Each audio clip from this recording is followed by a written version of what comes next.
Good morning. It's the Opie and Anthony Show. The O&A virus spreading across America. I'm a bit sad today. I feel like playing a little music every so often. That's nice. We're going to play a lot of music this morning. I think that's the safe bet. That's nice. So we have no idea what we're allowed to do anymore on the radio. It's just ridiculous, man. This is I'm having an anxiety attack. I've never been scared to do radio. But you said if you guys get canned and history repeats itself, my career will take off again. Well, good. Oh, that's right. You kind of did well when we were off the air. You'll be offered a network show as soon as we get fired. Again. Anxiety is pumping through my heart. Really? After your speech, I'm going, well, how do you follow that? And, you're just like, you're going, well, I'm not going to be Paul Mercurio. I'm just going to shut up and sit here. All right, then shut up. The WFAN 18th Annual Radiothon benefiting the Tomorrow's Children's Fund, the CJ Foundation for SIDS and the Imus Ranch continues this morning. They're getting record donations. This is making a statement, I'm telling you. Mr. Imus appreciates all your support. To donate, call 877-877-6464. He's helping sick kids. He's been doing it for 18 years, and unfortunately our company decided, who cares? We got to clean up this situation immediately. Yeah. So, but they got some people over there doing it anyway, including Imus's wife, Deirdre. The phone number again, 877-877-6464. When you call, tell them either you're supporting Imus or you're calling from the Opie and Anthony Show. Mm-hmm. That would be appreciated. We got a TV star on the line, Patrice O'Neill. Patrice! What's up? Patrice is making the rounds. Oh man, I thought you were gonna bop Geraldo on the nose last night on Hannity and Combs. You know why? It's confusing. I was like you, Ant, right? Listening and watching everything. Yeah. And here's the trend. You don't see anybody really. All I saw was a lot of old people on TV, and I really think it was a deal between old civil rights black people and old white people, and they made a deal. They finally shook hands. They made a deal, and what the deal was a couple. Because you listen to Les Moonves' speech. The third word out of his mouth, not literally, but was diversity. And I think they traded about 3 or 4 black faces on MSNBC and CBS News, and they traded it for hip hop. They traded it for hip-hop. The language that's going on right now has nothing to do with what you guys do. See, Don Imus was an easy mark. Yeah. He had a lot of enemies. Like, a lot of times, I stopped hearing stories about Nappy-Headed Ho and started just hearing stories about, how he, what he did when he was 3 and old pictures of his face. Like you said, he's been doing this thing for 40-something years or 30-something years. They could have got him last week. They could have got him 2 weeks before. They could have got him 2 years ago. He was an easy mark because there was no outcry for him as a personal human being. So it was easy for the news or they, the conspiratory they, to remove him easily and get rid of an old school sitcom icon, sitcom hero in Kramer. So what they did is now they're going after. This is why I was so mad at young. You should have seen nothing but young, except for my dumb ass, nothing but young black people on TV saying this is not going. Do you think that the white infrastructure cares about Nappy-Headed Ho? Who cares? It went from Imus to hip hop, and that's all they've been comparing it to. So Imus is gone. He is gone. CBS got rid of him because it was easy to do. Now the game's going to start. Hip-hop has got too much power. Like when you guys said call into Imus's show and them phones went from 200 to 1,100, what happens, right, when some old white person's kid is at a concert and some young black dude, young N-word, is on stage saying, throw your hands in the air, and 10,000 white kids say, yes, master. They can't deal with that. Hip-hop is next, fellas. It ain't the O&A. They could have got y'all a long time ago. Y'all are too powerful for the demographic, man. Young people. This was an old dinosaur that they served up on a platter so that they can go after these loudmouth and all black people don't care about hip hop. This ain't even a black thing. It's an old people thing. All black folks that did the civil rights movement, they were not satisfied with the benefits, because all we got was a language that they don't use. That's what we've been left. I benefit, Def Jam benefits, rap benefits, but not all black people, senators, the Black Caucus, they served it up. And they made a deal. It's a good point. It's a great point. Because he kind of represented that old school, the final, the last bastion of that old school civil rights. And stuff like, and I'm not even saying where I'm sitting on these shows going, my God. And it's a scary thing, because first of all, the news people it's just scary. They just don't care. They just doing what they're supposed to do with a bunch of That's why I said yesterday, let's just say we want double standards, which we quietly and unofficially had a deal. We made a deal for language. I can say any words I want about any race, and you can't. That was the deal. All you had to do was be quiet about it. You didn't see one Jay-Z, you heard all it was waiting for, and you know why you didn't see Jay-Z? Because he was smart enough not to open his mouth. So was the 50. They found Snoop, and Snoop said what they needed him to say for them to go, thank you. Fired, Imus. Nice talking to you. We can now get this on. We can get this going, because what they did now, they propped up young black women as this was so perfect. Yeah. And when I listen to Imus's statements over and over, you can hear the uh-oh.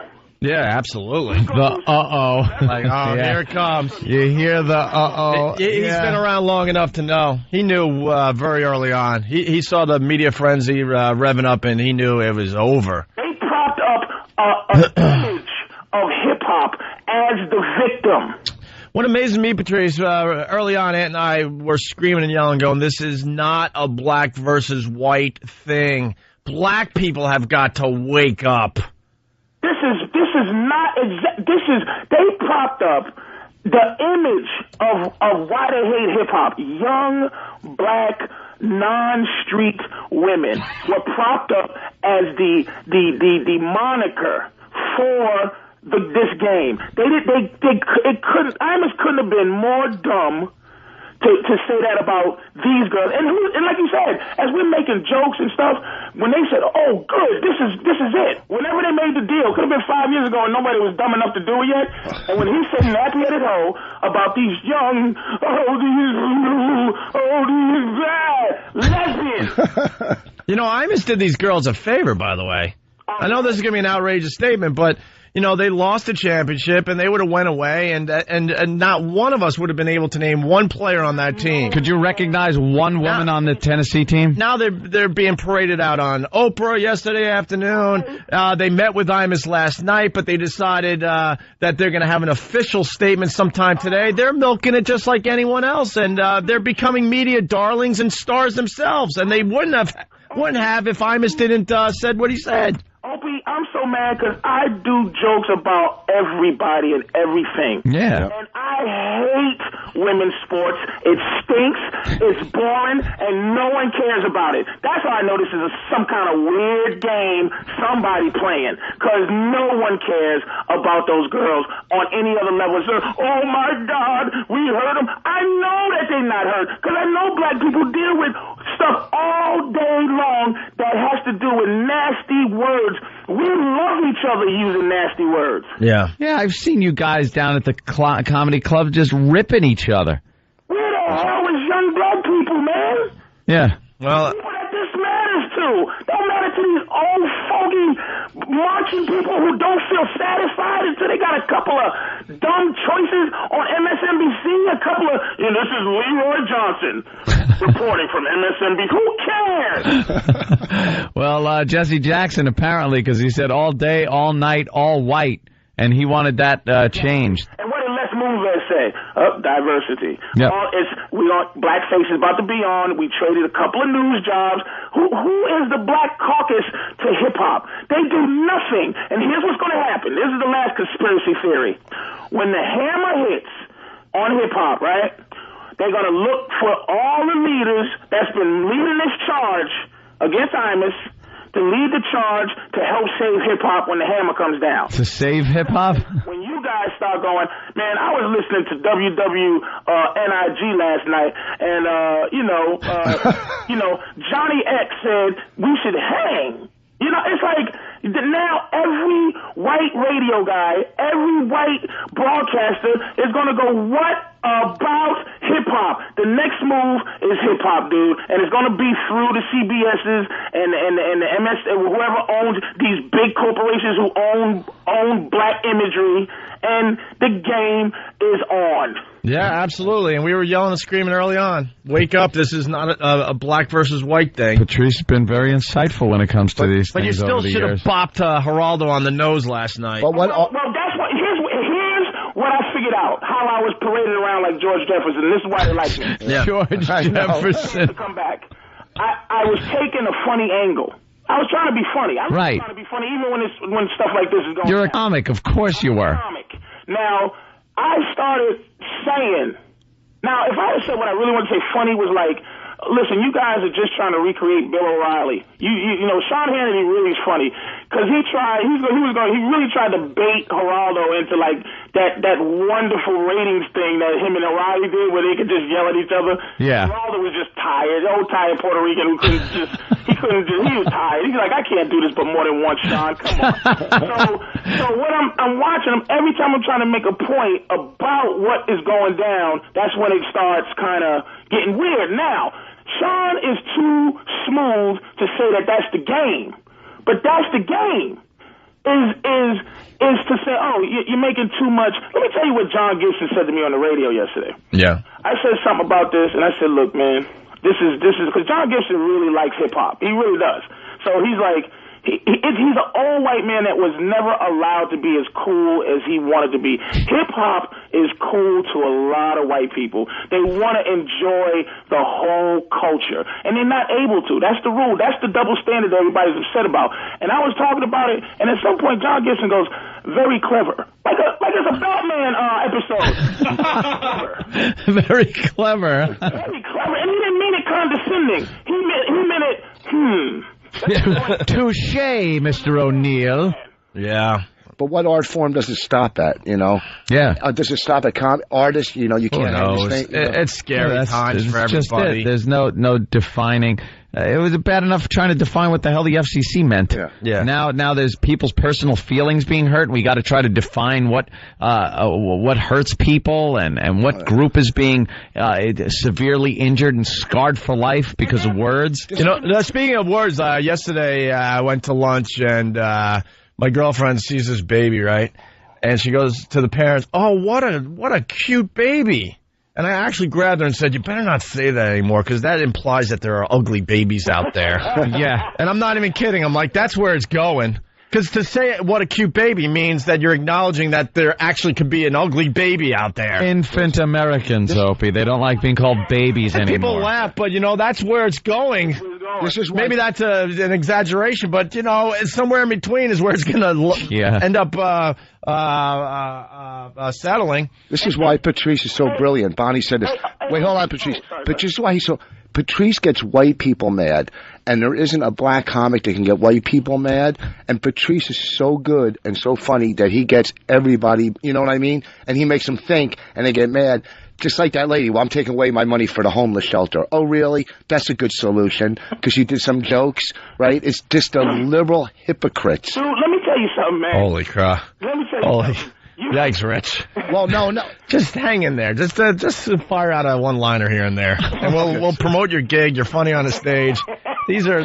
Well, that was a good point. It was all right. Let us do the heavy lifting right now. Oh, okay. Oh, my God. Opie's brutal to Rich. You guys been through this game, man. Oh, yeah. And you know something I learned, too, just sitting around for my little news run, is that hypocrisy is so accepted that it's stupid to try to prove it. Yeah. Because I was watching this lady from The View. She goes... Oh, how awful was Elizabeth Hasselbeck or Beck on Hannity and Combs last night? Oh, my God, she goes, oh, Imus, Imus, go die, Imus, leave, Imus, he should go, you're a jerk. How about Rosie? See, I got to go to work, and I don't know. See, yeah, she was all brave about the Imus thing, and then God bless Sean Hannity. And honestly, we make fun of him, but Alan Combs did a great job last night on Hannity and Combs. Fair is fair. Sean, brings up what Rosie said about the Asians. I don't even know if we could say that slur. Who knows? And Sean basically saying, look, I like it, but if you had to go, both ways here. Don't you understand that? And then she's trying to say that she believes in freedom of speech, and Alan Combs called her out, like, how think it's okay to get rid of Imus for what he did, basically. People don't understand freedom of speech. That's what I was trying to say before. There is this complete lack of understanding of freedom of speech. It is the freedom to say things that might hurt other people's feelings. There's no protection in this country against having your feelings hurt. So knock it off. Stop crying. Right. Hey, Patrice, we got to take a break. You're heading to the airport, huh? Yeah, man. I'll see you guys in Vegas, man. Yeah, it's going to be very exciting. We're doing the first stop on the O&A Traveling Virus Comedy Tour. Right after the show, we're all flying to Vegas. The show's tomorrow night. That's so weird. Tomorrow night, we're going to be in Vegas doing a comedy show with Patrice O'Neill, Rich Voss, Jim Norton, and the rest of the gang. 8 or 9 comedians. It's at the Joint, the Hard Rock Hotel and Casino there, called the Joint. Tickets still on sale through Ticketmaster. You got Norton, Rogan, Joe Rogan, Louis C.K., Frank Caliendo, Bob Kelly, Rich Voss, Otto and George, Ralphie May, Patrice O'Neill. We're also holding a press conference out there by the pool, so we encourage the press to show up for that. And we got some... that ought to be nothing but questions about the virus tour, I'm sure. Well, we got some calls from from Super Agent Bob Eatman last night, and he said that his phone's ringing off the hook. See, we've been kind of avoiding the media because, we're next and we know it, so we're hanging low. There's nothing we could say right now that's going to make any sense. We've actually gotten smarter over the years. We know that if we stand there and talk to the press... it will get twisted around. They will pull stuff out and make us look bad because that's their job. But supposedly, some of the national press and the local press, they're heading to the Joint. Well, you know something? The Hard Rock Hotel and Welcome, Casino. because it's going to be us and a bunch of comics that'll just rip you apart. I can't wait. Yeah, that will be fun. Patrice, have a great flight and thank you. All right, thanks, man. Hey, all right. What, Rich? Oh, nothing. All right, I'm sorry. That's all right. I'm just very, very sad today. No, I know, but I thought many I make reasons. a good point. I think Patrice is my favorite comic, and he's brilliant. And well, Patrice was smart enough to early on to go, hello, black people, this isn't a black versus white thing. It's much, much bigger than that. And we try to say that. And the black radio hosts here in New York, they're just a bunch of dummies. Steve Harvey basically saying it's a double standard and that you can't say what I say and all that. It's like, well, why can't we? I think today we ought to play a little bit of that Steve Harvey that we played a couple weeks ago, the redneck thing, and tell me what the difference is. Yeah, please tell me what the difference is. Especially if people are starting to clamor about bits that we do, parody of Reverend Al and things like that. When Steve Harvey is doing this stereotypical white redneck bit where it's nothing but stereotypes of southern white people. Right. But that's acceptable, and what any white people do on the radio isn't. Right. And Patrice, when this whole thing was going on down, he was just shaking his head going, yeah. Don't they understand what's going on? They're coming after us next. And he said us meaning black people, black entertainment. He's like, what a bunch of dummies. People got to wake up immediately. Well, after the champagne corks are popped and the bottles are finished, they're going to be waking up with a bit of a hangover, realizing, what did we do? We kind of focused the light on the hip-hop, on hip-hop music, and it could be a problem. Right. Anyway, we're promoting WFAN's 18th annual Radiothon. This is Imus's thing. He's done it for 18 years, and unfortunately our company decided, let him go. Before he could, do one more day of raising money for sick kids. What would one more day have done? I don't know what the damage would have been to have him just finish out this his career pretty much on a great note of raising money for children. I don't get it. And I'm not yelling at anybody. I'm not making accusations. I just admit a complete lack of understanding about why they would do that on I don't get it. I don't get it either. And if you've been following Imus in the news, he's been pretty controlled. He's not going to go off on there are jocks. There are jocks. Like you give Anthony and myself a last day on the radio. Oh, it's going to be ugly. Absolutely. It's going to be it's going to be very ridiculous. Nasty show. The best they just take us off. Yeah, it's going to be ridiculous. But someone like Imus, who's been with the company forever, they know his true character. They could have looked him in the eye and said, Imus, we are going to let you do your radiothon tomorrow, meaning today, and that is going to be it. You would have barely heard a peep from Imus. He wouldn't have went after anybody, really. Maybe a couple side little jabs, but nothing too crazy where people are like, oh my God, how could they have let him on the air for one more day to raise money for sick kids? They know his character, but they get so scared in the offices that are way, way above us.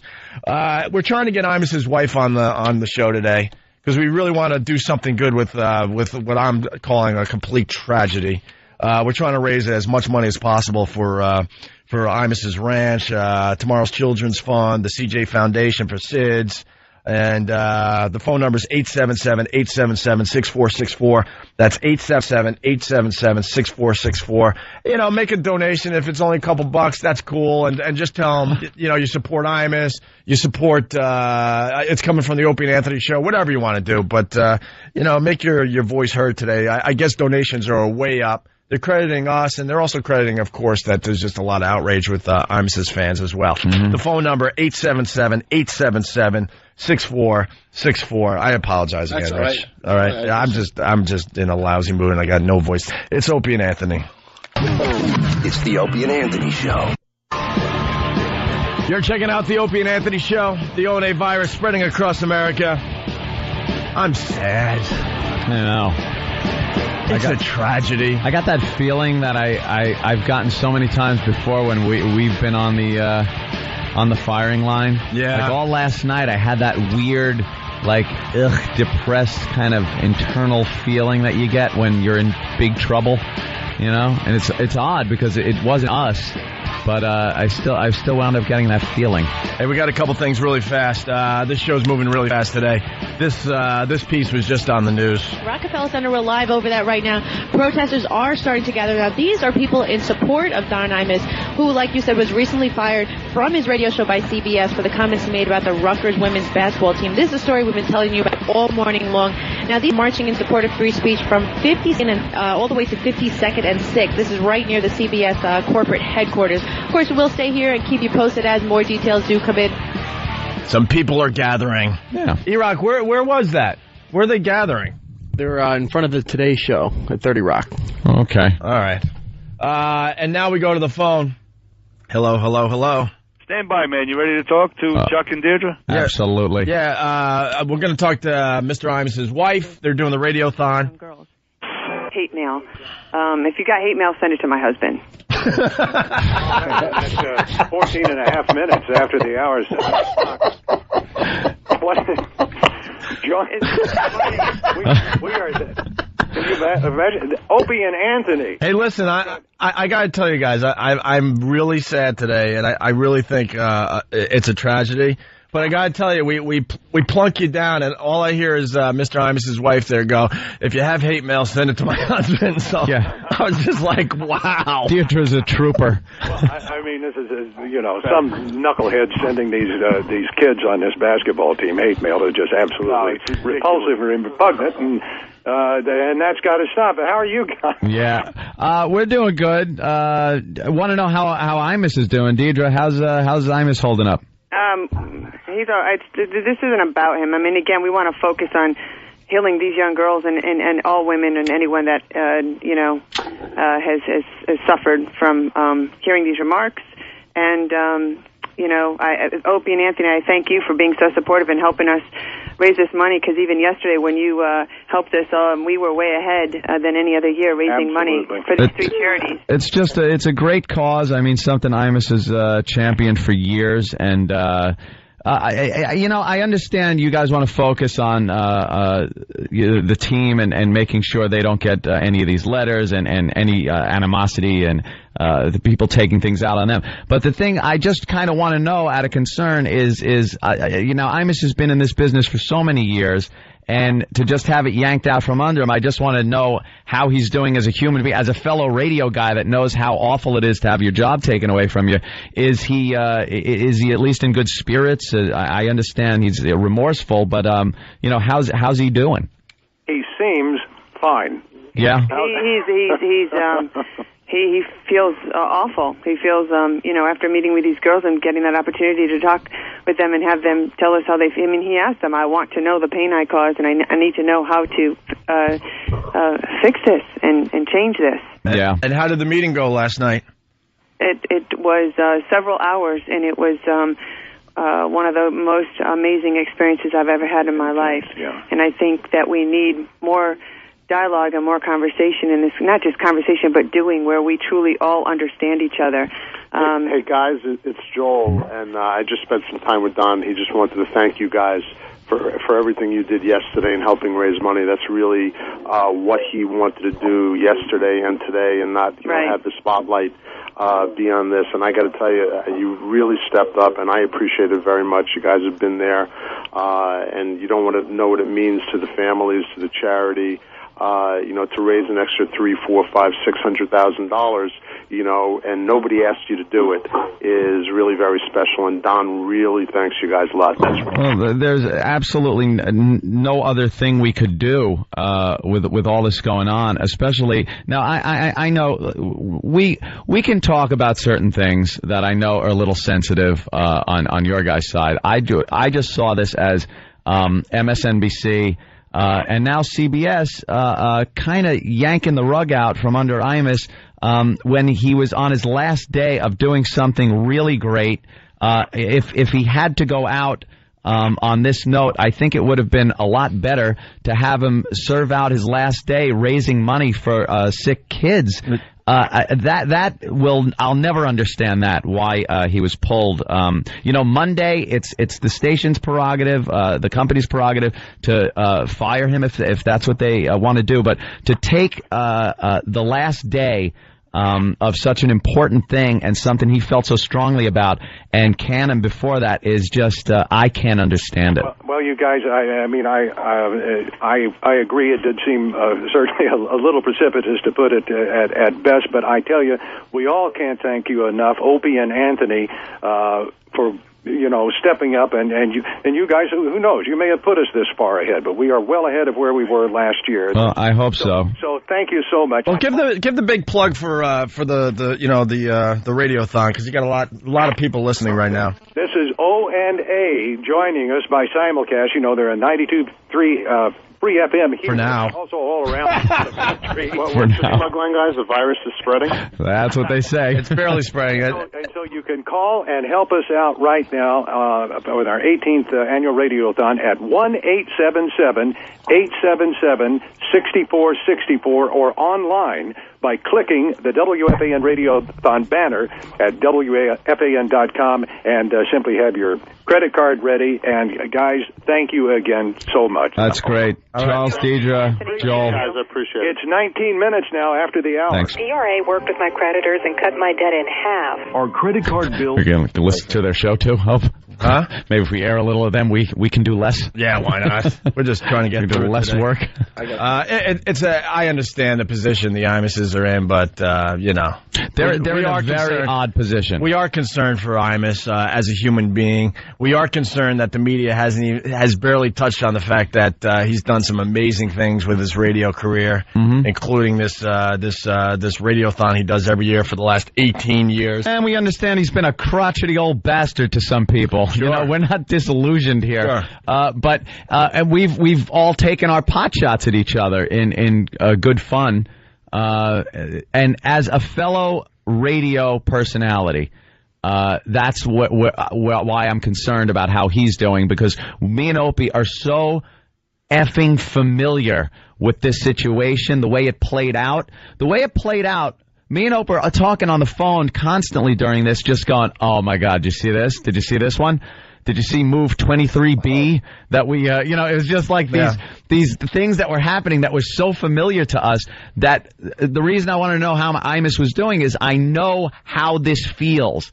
And I can't imagine how it feels after so many years of being on the air. Hell, we're just pretty much recently back compared to his career.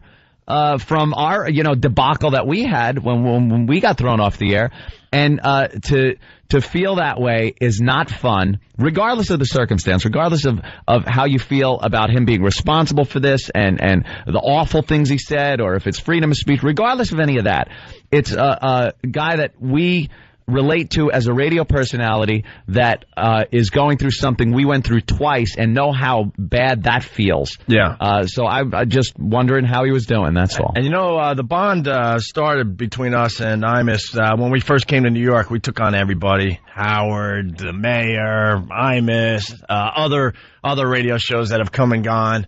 And he was pretty much the only one that found humor in the fact that we were attacking him. Yeah, we were like, wow, this guy is a pretty special guy. Because, most egos in radio, they just stink. They just stink. They can't handle anyone, actually making fun of them. They're the ones that's supposed to make fun of everybody else, and how dare you actually make fun of them. But Imus was one of these guys, and obviously does a great Imus. We went after him just like we went after everybody else. And it got back to us he's like, those boys are funny. We'd goof on him and be like, I don't know what to say, but goddamn, they're funny. That's funny stuff that they're doing over there. Yeah. So we're like, wow, you goof on a guy and he says that you're funny. It totally takes the punch out of it. And, we've had our shots back and forth, but really in good fun. And then I bonded with the guy because we never really met him. You don't really meet other radio guys because you're just too busy, waking up early and much too self-important. Yeah, and trying to get as much sleep as possible before your next show. It doesn't leave much time to socialize with other guys. But when I was off the air, I went to the book review in Huntington Village, and he was doing a signing, and I'm like, man, I always wanted to meet this guy. He's a legend in broadcasting. Of course. And he was putting out a book about his ranch. And I went to the book review, and the line was ridiculous. So I sat in the cafe drinking coffee, waiting. And then I got on the end of the line. I didn't go to the front of the line or nothing like that. And I'm like, man, I don't even know what he's going to do when, I tell him who I am. But I just felt like I had to meet him.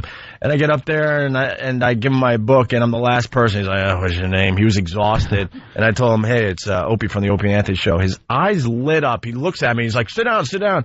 And we ended up hanging out for an hour after the signing, just talking about everything. And he was nothing but supportive as far as what happened to us. And I never forgot that. And I was like, man, I will defend this guy to the end. He called us. A lot of people say, he was responsible for getting us back on the air. What he did was called us and gave us advice as to what he thought we should do. Some of it we didn't take, I don't think Imus was very supporting of us going to satellite. No, and we were all about satellite. And he's like, satellite's great, but you got to remember, this is when satellite was only talking about 2 million subscribers on XM. In its infancy. Now they're pushing 8. Now it's becoming a thing, and then with the merger, it's really becoming a thing. But back then, he's like, look, guys, don't ignore regular radio. You're not done on regular radio. And stupid Ant and I were like, we have to be done after what we did. We're done. He's like, you're not done. And then he kind of suggested that maybe we should take the job in Albuquerque, was it? Yeah. Or something. Yeah. And I'm like, why don't you go to Albuquerque? It proves that you don't have devil horns. I'm like, no, we don't want to go to Albuquerque. It's nice there. Dry heat. It's wonderful. No. But when you were off the air, you had a lot of time in your hands to go to the book. Didn't you go to the Joe Franklin book signing, too? All right. Yeah, Opie was constantly down at that goddamn bookstore in Huntington. Who's going to be there? Martha Stewart? Opie was like, actually, do you remember me? All right, sit down and get online. Emerald, I love when you say BAM. Could you sign my book? A little known fact, because we come across as just being a bunch of dopes on the radio. I ended up reading well over 100 books after we got fired. I was reading a book a day, a book a week. That little bookstore in Huntington. Opie's just there all the time. Hey, you see who I met? It's wonderful. Actually, I met Clinton at the same You got pictures with Bill Clinton, too. I guess I was a stalker. Occasionally you get the big guys, and then occasionally you get, I was a stalker of writers. Is that Adam Ferrara? Oh, my God. Right. Bob Vila, could you sign my wrench? You know what? You're right. My story stinks, and I was at that bookstore every day. Book signing. No, but shows you what happens, though, to radio personalities. They get fired. You don't know what the hell to do to you. Look, Imus is going to be, could you sign my book? I'm going to book signings. This sucks. So I'm at the stamp convention. Yeah. Hey, you know what? You're 100% right. Is that a 1967 5-cent stamp? Hi, I'm Opie. I was thinking about coin collecting or stamps. I'm Hey, Opie. It's Imus. How you doing? Imus, it's 2 in the morning. I got to get up at 4. Yeah, I'm bored. I'm just watching the Lost box set. This show's amazing. Never saw it when I was on the air because I was had to go to sleep early. Imus, I'm tired. I got to go to sleep. Thinking of putting a pool in. Thinking of, like, swimming. What do you think about that? Is that, Look, I'm tired. I have to get up for work. Yeah, rub it in. Rub it in. Not rubbing anything in. We'll probably be in the same boat as you, and we can hang out at some point, but... Yeah. No, go ahead. You're busy. I'll find someone else, whatever. So... call me tomorrow, please. Ed speaks the truth because I don't allow a lot of people into my personal life, but when I do, I can't get rid of these people. Like Dice used to do the same thing and then decide he hates me, and we still don't know why. Whatever, that's for another day. But he would call me every single night for hours on end, and I'm like, what the hell did I do to deserve this? Opie, it's Imus. You want to go to the beach? Yeah. I was thinking, pack a cooler, go to the beach. Imus, I got work. Blow it off. Cut work. I want to go to the beach. Jeez. Me and you hit the links. I don't golf much, but I've been thinking of taking it up. No. Don't you have Imus, don't you have something to do? No.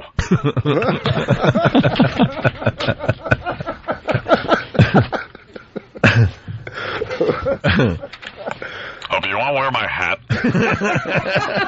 Put on my cowboy hat. Look, I bought you one.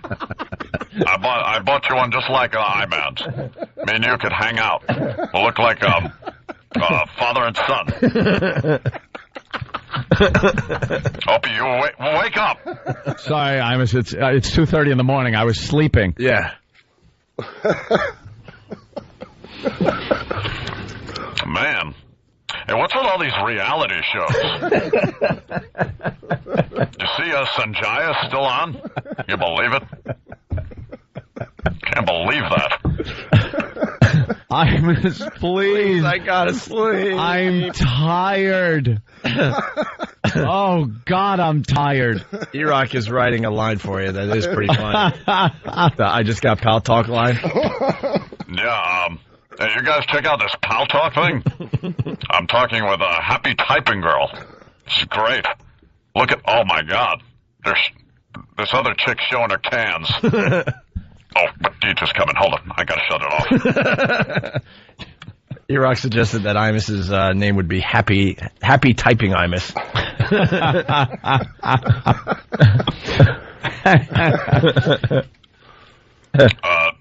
Don't tell anybody, but I'm I-Man on Whackbag.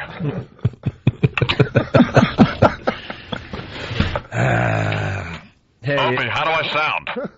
I just got a new cell phone. Yeah, you sound good? You sound wonderful, yeah. What the hell time is it? It's 3 in the morning. Yeah. I want to get another hour and a half. I'm used to getting up at this time. Yeah, but, I know. Hopefully soon you'll be getting up early again. Well, I hope so. But what are you doing today? A radio show. Oh, yeah. Sorry I remember that, but... Does Norton need someone to sell his shirts? I'm willing to go to the virus tour, and I'll man the booth. I'm not doing nothing. Where you going, Vegas? Yeah. Yeah. Can I join you? Yeah, let's take your private plane. Yeah, look at this. What? Girls Gone Wild commercials on. You ever see these things? I'm thinking of getting the Bowflex. What do you think? That's right. You want the... Hope you ever use the Bowflex? No. You sound tired. I'm really tired. What time is it? It's now 3:30. Wow, we've been talking like an hour. I know, and time flies when I talk with you. And we hung up at midnight, so you get about 3 hours sleep here. Hey, can I come into the show? I'll just stand there. I swear I won't talk. And look at the equipment? Yeah. Yeah. Yeah. Yeah. Yeah. Yeah. All right. Look, it's 4 a.m. Hey, you want to rollerblade through the park? Me and you. I know you like rollerblading. I know all the things. I could skitch on a truck. I've done some skitching. Hi, guys. Yeah. Yeah, Poe won't let me up in the building. No. Can I? You guys Master Poe is making me fill out paperwork. You guys stay downstairs. Yeah, if you can't sleep, Ron Bennington is still awake. Ron and Fez show. Maybe I'll call him. All right. Have a good show. All right, thank you. Yeah. Thank you, Mr. Imus. Why did I ever meet you at that bookstore? What the hell did I get myself into? You know, I'll tell you what. I'm going to help raise money next week in Fort Lauderdale at the Improv. Next Friday, Saturday, and Sunday. I'm going to help raise money. Oh, look at that. Nice. Next week? Nice plug. Next Friday, Saturday, Sunday, Rich Voss, who's in studio for Jim Norton, who's already in Vegas for our little thing we're doing tomorrow night. He'll be at the Fort Lauderdale Improv. All right, we'll take a break. Don't forget about that phone number to donate to the 18th annual Radiothon. Imus's wife is actually on the air doing it with Charles McCord. To donate, call 877-877-6464. Tell them Opie and Anthony sent you. It's the Opie and Anthony Show. You're checking out the Opie and Anthony Show. Our phone number, 1-866-313-FREE. Let's say hi to Ethan from Massachusetts. We haven't taken many phone calls yet this morning. Ethan, what's going on today? Hey, guys, I just want to let you know that Anthony's point this morning was more precise and more sensible than anything Sharpton or Jackson could put together, man. Oof, I must have been drunk. Thank you, sir. And you know, I'm a veteran, and it makes my stomach turn the way they're stomping over all the rights I was supposedly defending, serving, you know what I mean? Yeah, people don't realize when you start giving rights away, people don't stop. They don't stop at a certain thing like, we kind of want this. It's a little infringement on your rights. And then when people go, oh, yeah, no, that's good. And then they take it away, they'll be back for more. So absolutely. You really give up a lot when you give up just a few or a little bit of your rights. You know, when in the military, a lot of your rights are taken away. Like, I can't speak my mind to my boss like someone could in the civilian world. Yeah. You can't just, yell at them and say, no, that's it, I quit, or give them the old F you and tell them how you feel. You can't do that. So once you lose that right, you really realize how much it means. Well, there are certain, like, freedom of speech rights that are in place, and certain limitations on them. There's the old gag. We've all heard it, the stupid fire in a movie theater one. I wish they'd come up with something new. I'm sick of hearing that one. But, of course, that free speech isn't protected. But there is an absolute freedom to hurt someone's feelings with your words. No one's protected from that. The second you try to protect someone's feelings from being hurt, no one will be able to talk. Because on a daily basis, no matter what we're discussing here, I've been surprised sometimes, especially early in my radio career. Now you kind of get numb to it. But I've been surprised at some of the stuff people have found offensive or upsetting.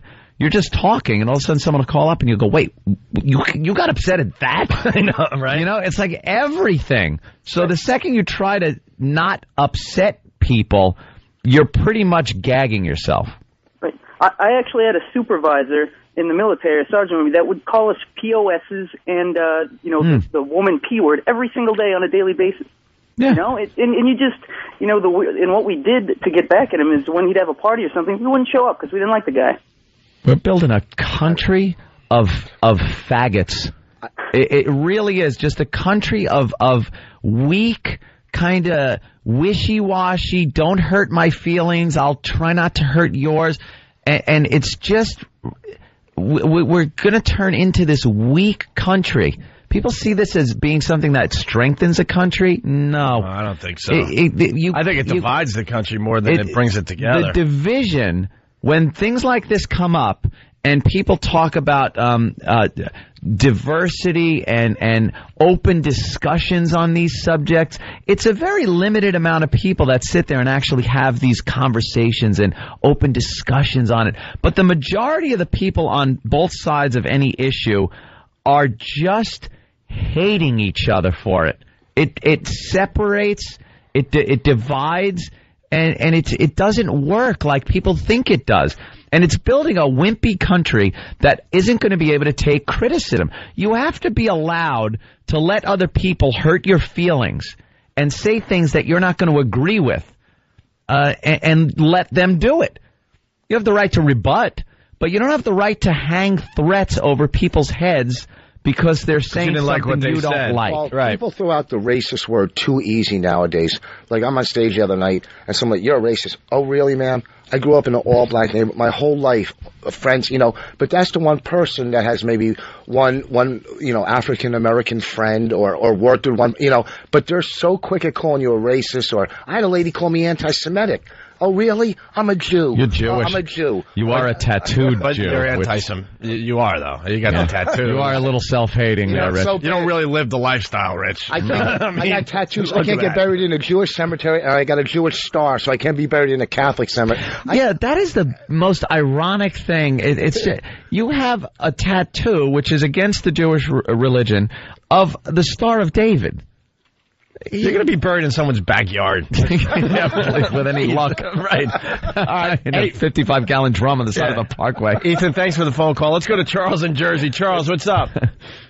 Oh, and hey, how you guys doing? By the way, a lot of polls coming in. ESPN.com, 26,000 votes.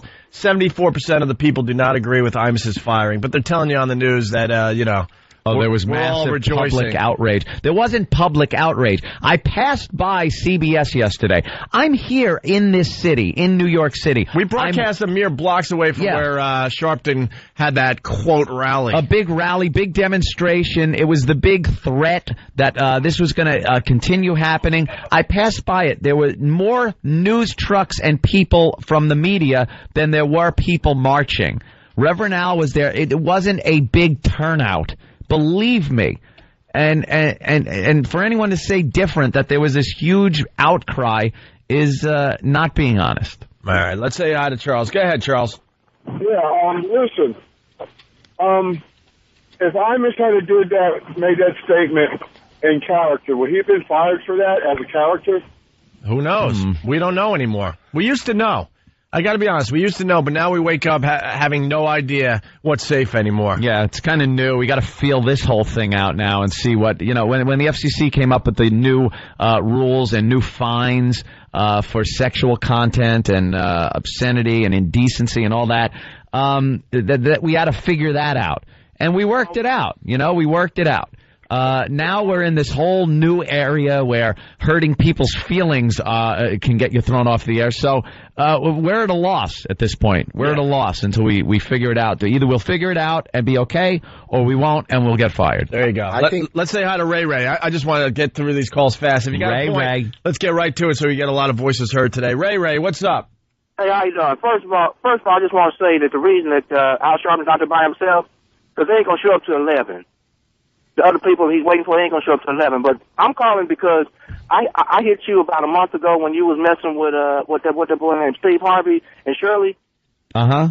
And when you guys were talking about how bad they was and how he was the king of comedy. But I want you to put your boots, take your boots off. Because I told you to put your boots off. Take your boots off because y'all doing what you're doing. Y'all good. I appreciate this very much because I want to laugh. Don't tell me what I can laugh at and what I can't laugh at. You know what I'm saying? Yeah, I hear you. And here's another thing that people fail to understand. Them women lost that game. And the next morning in the newspaper it said, here we go, Rutgers lost. And them people didn't know who these women was. Now, 30 years from now, they'll be able to show these papers to their children when they're working out there in regular jobs and they're not pros. You know what I'm saying? I feel bad for the Tennessee team. Yeah. They won, and no one knows who the hell they are. They're not on Oprah. The Tennessee team. They're not on Oprah. They're hoping Jenny Jones gets back on the air so they can get her. And I don't mean this to be an outrageous statement, but Imus did those women a favor. Their lives everyone knows them, and their lives are going to be that much more enriched from this experience. You watch. Sure, they're signing autographs. You know? Watch. Sure they're in the public eye now. They would have been in the spotlight for maybe another day tops, and they were on Oprah yesterday, and now they met with the Imus camp last night. But instead of just announcing how it went, they're waiting and getting their thoughts together and having an official statement. I mean, they're milking it too. Let's be honest here. They could have just walked out and said, "Hey, it went great. This is what he said. This is what we said." Boom. But no, they're like, we'll talk to the media tomorrow. Yeah. Just kind of like stretching this on. Why are you milking it? I think the even trade would be give the 3 Duke lacrosse players Imus' spot. Yeah. Well, I heard some of that too last night on some of these shows that are hosted by black people that really. Were calling for Imus's head, believe me. And I heard some of them last night calling for our heads from the Opie and Anthony show. They don't want this show on the air. And a couple of callers brought up the Duke lacrosse situation. And one host, and this is ridiculous, got angry and wanted me called on the carpet, Opie, for calling that woman... The prostitute that falsely accused these young men of rape wanted me called out on the carpet for calling her a lying whore, which I did yesterday. Because... And he wants you fired for that. He wants you fired for that, by the way. Yeah. Said I was disrespecting that, and he said, I was disrespecting that young lady. Young lady. You know why I called her a lying whore? I'll be honest with you. Because she's a lying whore. She lied. Thank you, Norm Macdonald. That was like such a Norm Macdonald line. Her job is a whore. Did you get his book signed too? Yeah. All right. Yeah, where'd you see him? All right. I took my beating like a man. How much longer? Yeah, the woman that lied and she's a whore. What am I supposed to call her? And when is Jesse Jackson going to meet with the lacrosse players? Never. And have their little sit-down meeting and, Never. Is she going to be brought up on charges? Can she be? I don't know. Whatever. Everybody's saying Imus is such a big story, but you people don't know the real big story is Anthony is 51 on the top ugly list of celebrities. Oh, right. Look, we've been trying to ignore that. Hey, could you word it properly? What? What was it, actually? There was a, I don't know. I was very proud. Actually, it was a dumb list, though. Like, I'd feel better about it if it was more accurate, but Tom Cruise is on the list. It's the 100 unsexiest men in America. I'm unsexy. Anthony made 51st place, but they said it was a tough choice between me and him. Yeah. And they called it greaseball that no one gives a crap about or something like that. Yeah. He was 2 below Secretarius. Secretarius? What the hell, Secretarius? The horse that won all the races. Yeah, Secretarius? Yeah, the horse. Is that a secretary that's running with horses? Wasn't he in the Senate in Rome? Secretarius. Centurion. Secretarius is here to see you. I bring you news from the north. Who is Secretarius? The horse that won all those triple crowns. Secretariat. Oh, Secretariat. Whatever. S or a T. Oh, they're close together. God. Trump was number one on the Secretarius. Number one on the top 100 unsexiest men list. Let's go to Ken in Montana. Ken, what's going on? Hey guys, first time caller here. My man turned me on to you guys, and I just want to say, listen to you the last couple of days. You guys are all right. He's right about you guys. You guys are some stand-up guys, and I got some comments here about this Reverend Sharpton and all these guys, and you guys, I've been listening here, and you guys been talking about it. Why are they getting away with all this stuff that they've done, but yet they're targeted Imus? That's the mystery of the universe, my friend. Yeah. We're dumbfounded that this is so hypocritical. We just, and everyone is yelling and screaming about it today on the morning news programs. We're dumbfounded that it's a complete double standard. The history that these two have is just astounding. That they are still, 20 years after Reverend Al really came into the public eye. He's still considered a black leader. I mean, there's no other people with a little more credibility that can come forward and represent the black community when things happen than Reverend Al. This guy is so shady as far as his past goes, as far as finances go. The Tawana Brawley thing alone is a scandal that should banish you from being able to represent a people and be family spokesman and do all the things that he says he's doing for his people. The Tawana Brawley case, look it up. Just please pop in Tawana Brawley on the internet and do a little research about what a scumbag this guy was to the people that were accused of a horrific crime that turned out to be absolutely false right from the start. There were witnesses that, I don't want to go into a 20-year-old case, but witnesses that saw her crawling into a plastic bag. They were testifying, and Reverend Al and Mason and Maddox, the two disbarred attorneys over that whole thing, would not stop. They would keep accusing these people of a smear campaign over these people that were being accused of a horrific racist crime. And when it was all said and done and over, and the grand jury determined through a huge amount of evidence that this was a scam and fake, where was Al? Where was an apology to Stephen Pagonis? Where was the money that Stephen Pagonis got in a civil case that was filed years later? Nothing. He never paid a dime. Didn't pay a dime, never apologized. The guy is, for that alone, he's just a reprehensible person. He is a spotlight hound. Any instance where he can get in front of a camera, that's his job. And I was told today to lighten up. I was told today, I got a call yesterday like I was 3 years old, to lighten up on Al Sharpton, be careful what you say. I'm not gonna bash the guy and be dishonest about it, but I'm gonna bring up the truth.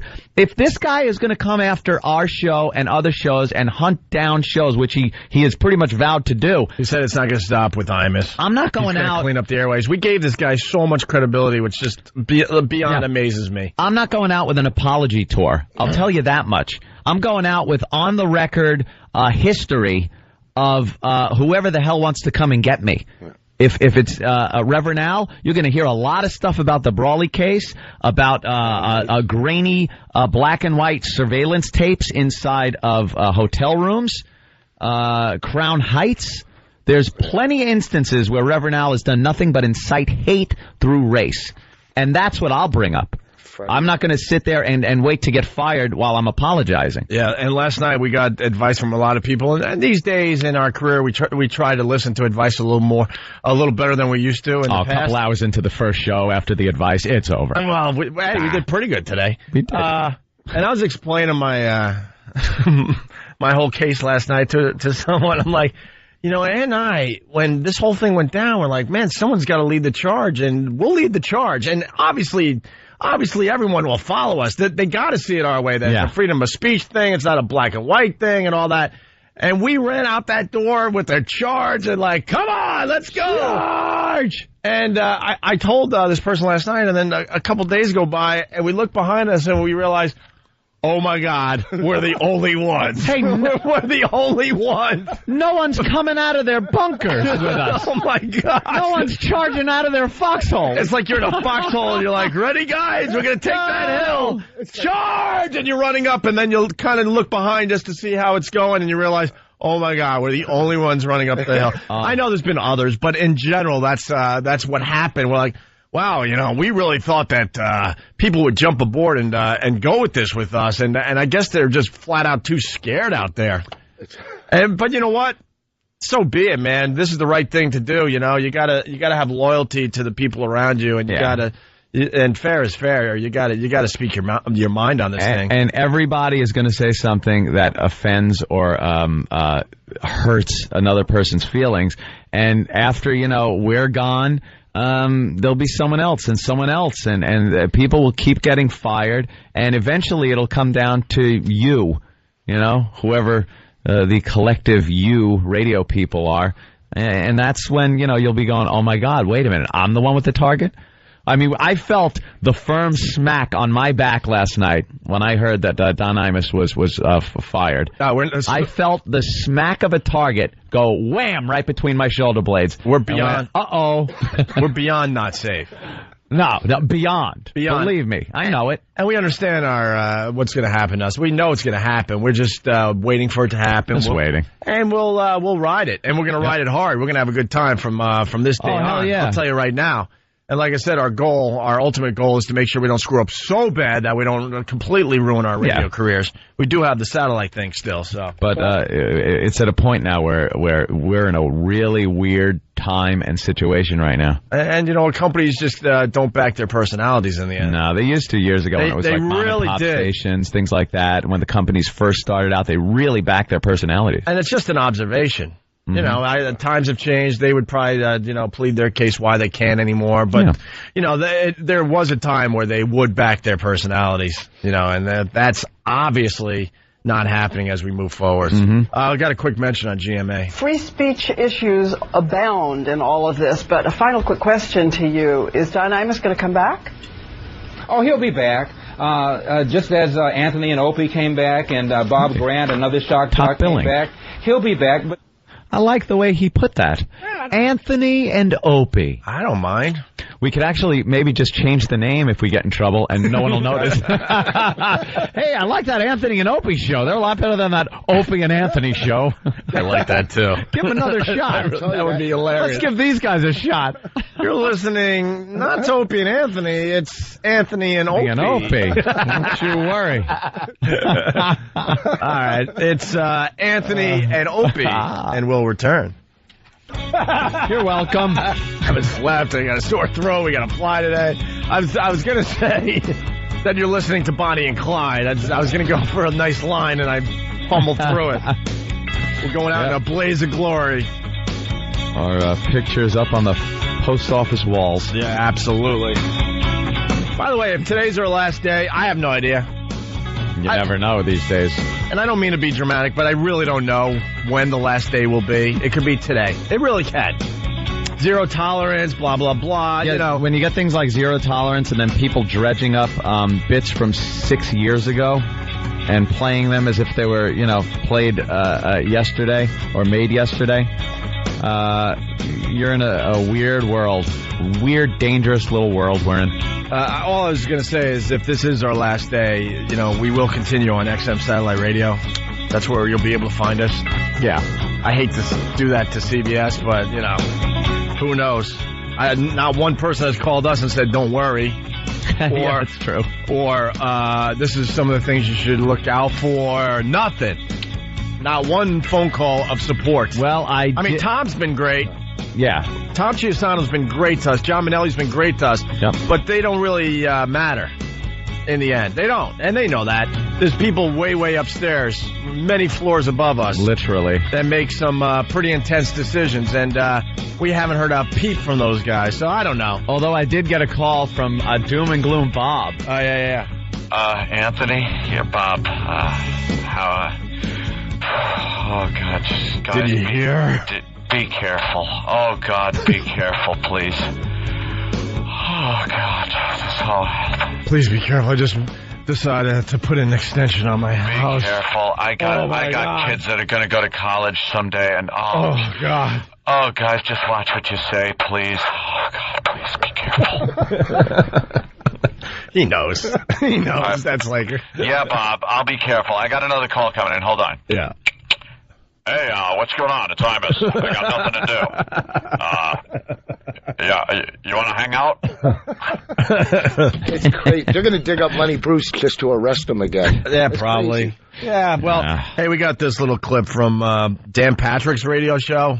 They're coming in like crazy. We're slowly but surely being brought into the story. Has anyone else noticed this? Yeah, it's kind of creeping All of a sudden, in. there's a montage of other dopes that have done dumb things on the radio, and boy, they got to show us, huh?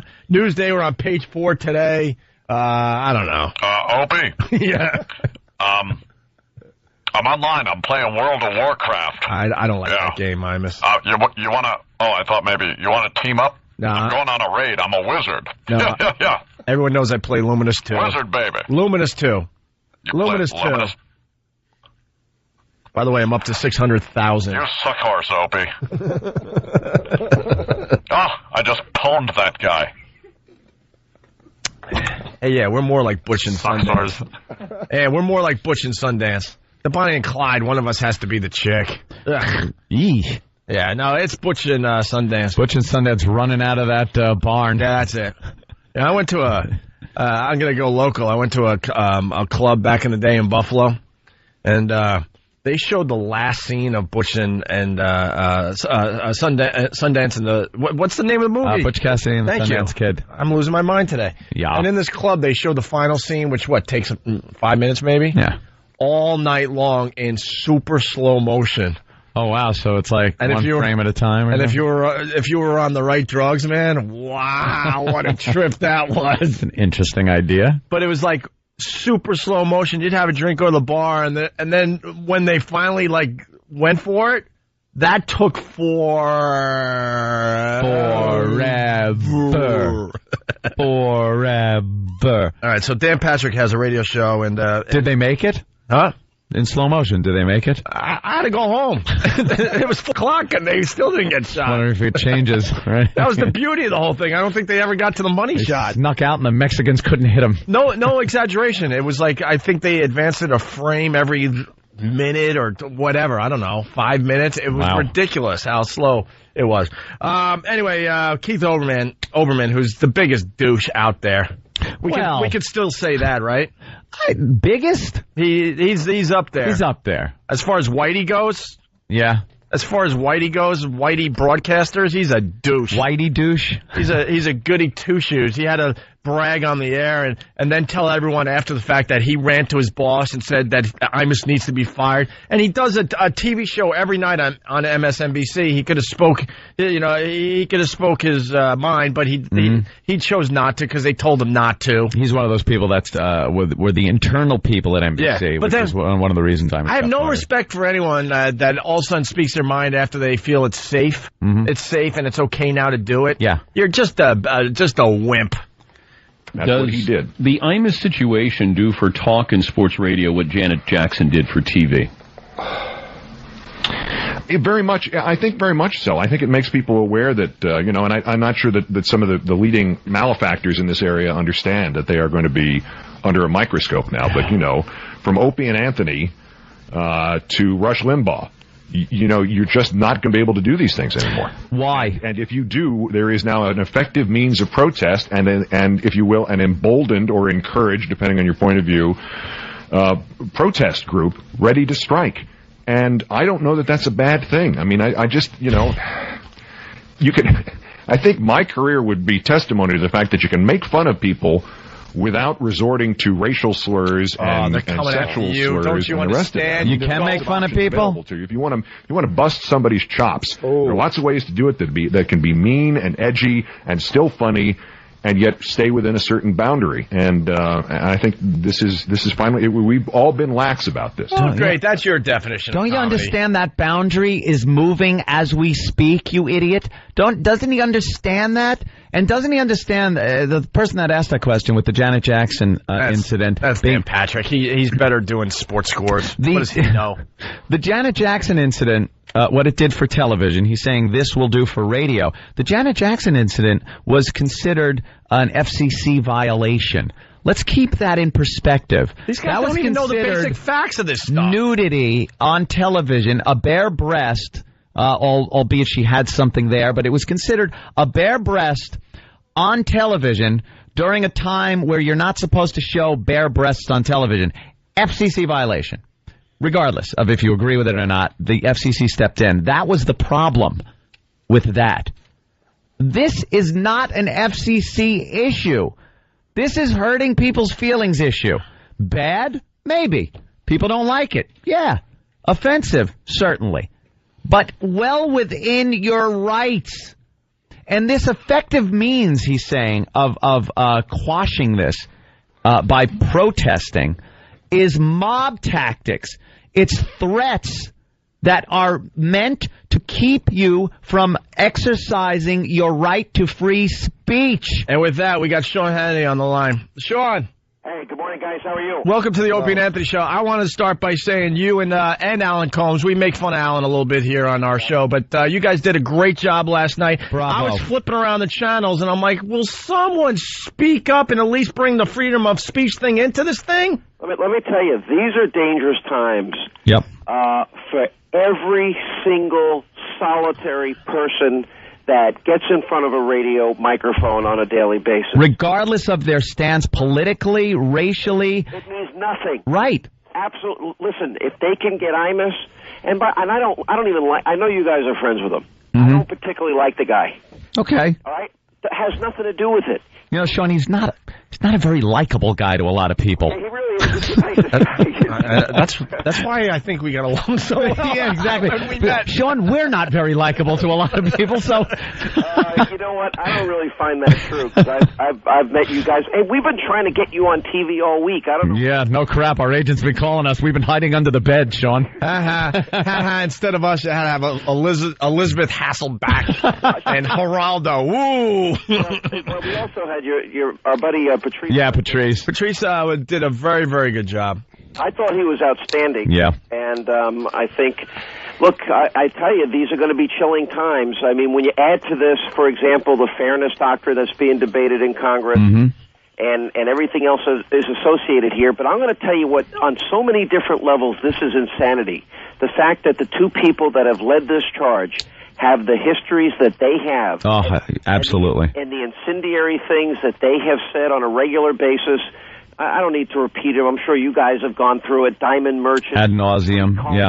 White interlopers. You know, hey, I'm sick of hearing about the Holocaust. Can you imagine somebody saying that to me? Oh, my God. Forget about it. Well, that's ancient history. That's the old days. Yeah, well, these are the old days. I've got a tape of probably one of the most prominent. We all have different formats in radio. It's known as the urban format of one of the most prominent DJs. Do you remember when that little girl, I think her name is Bethany Hamilton, remember she lost her arm? Yes. When the shark bit it off? Yep, the surfer. The surfer. Yep. Right. You know what they did that day? On that show? What? They played... you know the Mac the Knife? Do you know that song? Right. The shark bites. Yeah. Jesus. They use the words bite, white, biting, whitey. And you have tape of this? Oh, yeah. Now, how come that doesn't... You have tape of this. You could play it. And how come that doesn't make people outraged? It's a double standard. Well, yeah, well, there was a minor, small controversy. Now, here's another interesting twist to that. Guess who's a regular guest on the program? That program on a regular basis. Reverend Al Sharpton. Reverend Al Sharpton. So now here's an interesting question. If Reverend Al Sharpton were to hear the tape, I mean, and there's laughing and mocking and kidding around in the background.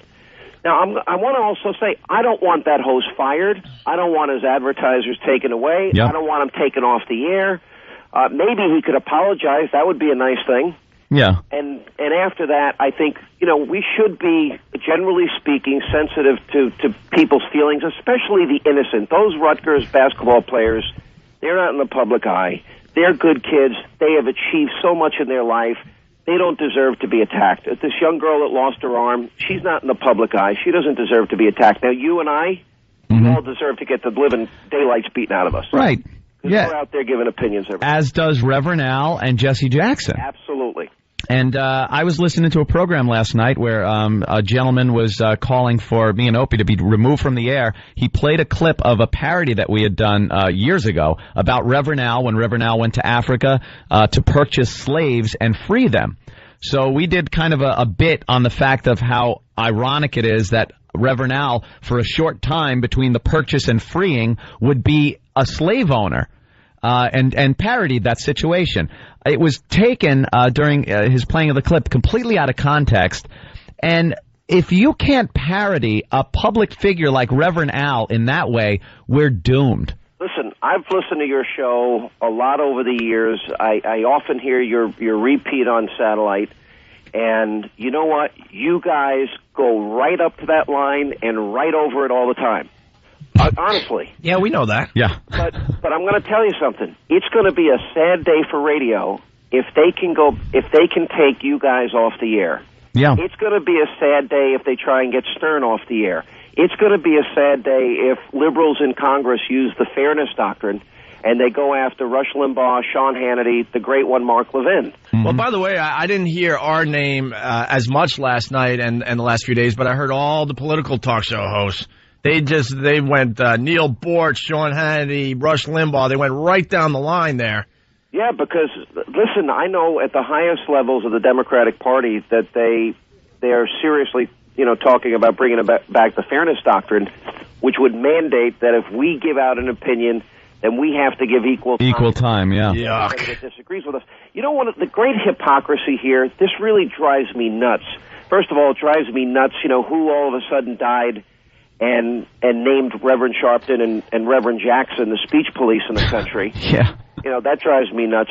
We're just amazed that this is coming from those two guys. Well, I would almost have a little more respect for this whole thing if it was anyone else. Yeah. Anyone else. But they're trying, what I'm watching is the things they're saying on the air.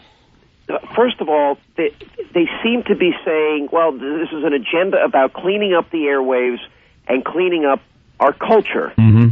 Now, if they've been serious about stopping demeaning language about African Americans, about women, not to mention other people, would they have not been picketing radio stations that for the last decade have played, what Imus has said times a million on a daily basis? Yeah, well, see now, Sean, you're deflecting the real issue here. That's what I'll say, because I heard that about 20 times last night. You're deflecting from the issue. Deflecting. If that language is wrong, if we're having a coarsening of the culture, if their real motive is not Don Imus, but what he said and about innocent women that are being attacked, then shouldn't the same standard be applied to everybody? Well, now that Imus is gone, why isn't Reverend Al up bright and early in front of some of the hip-hop stations, at some of the hip-hop labels, demanding that they drop these artists from their record label because they are demeaning and offensive to women and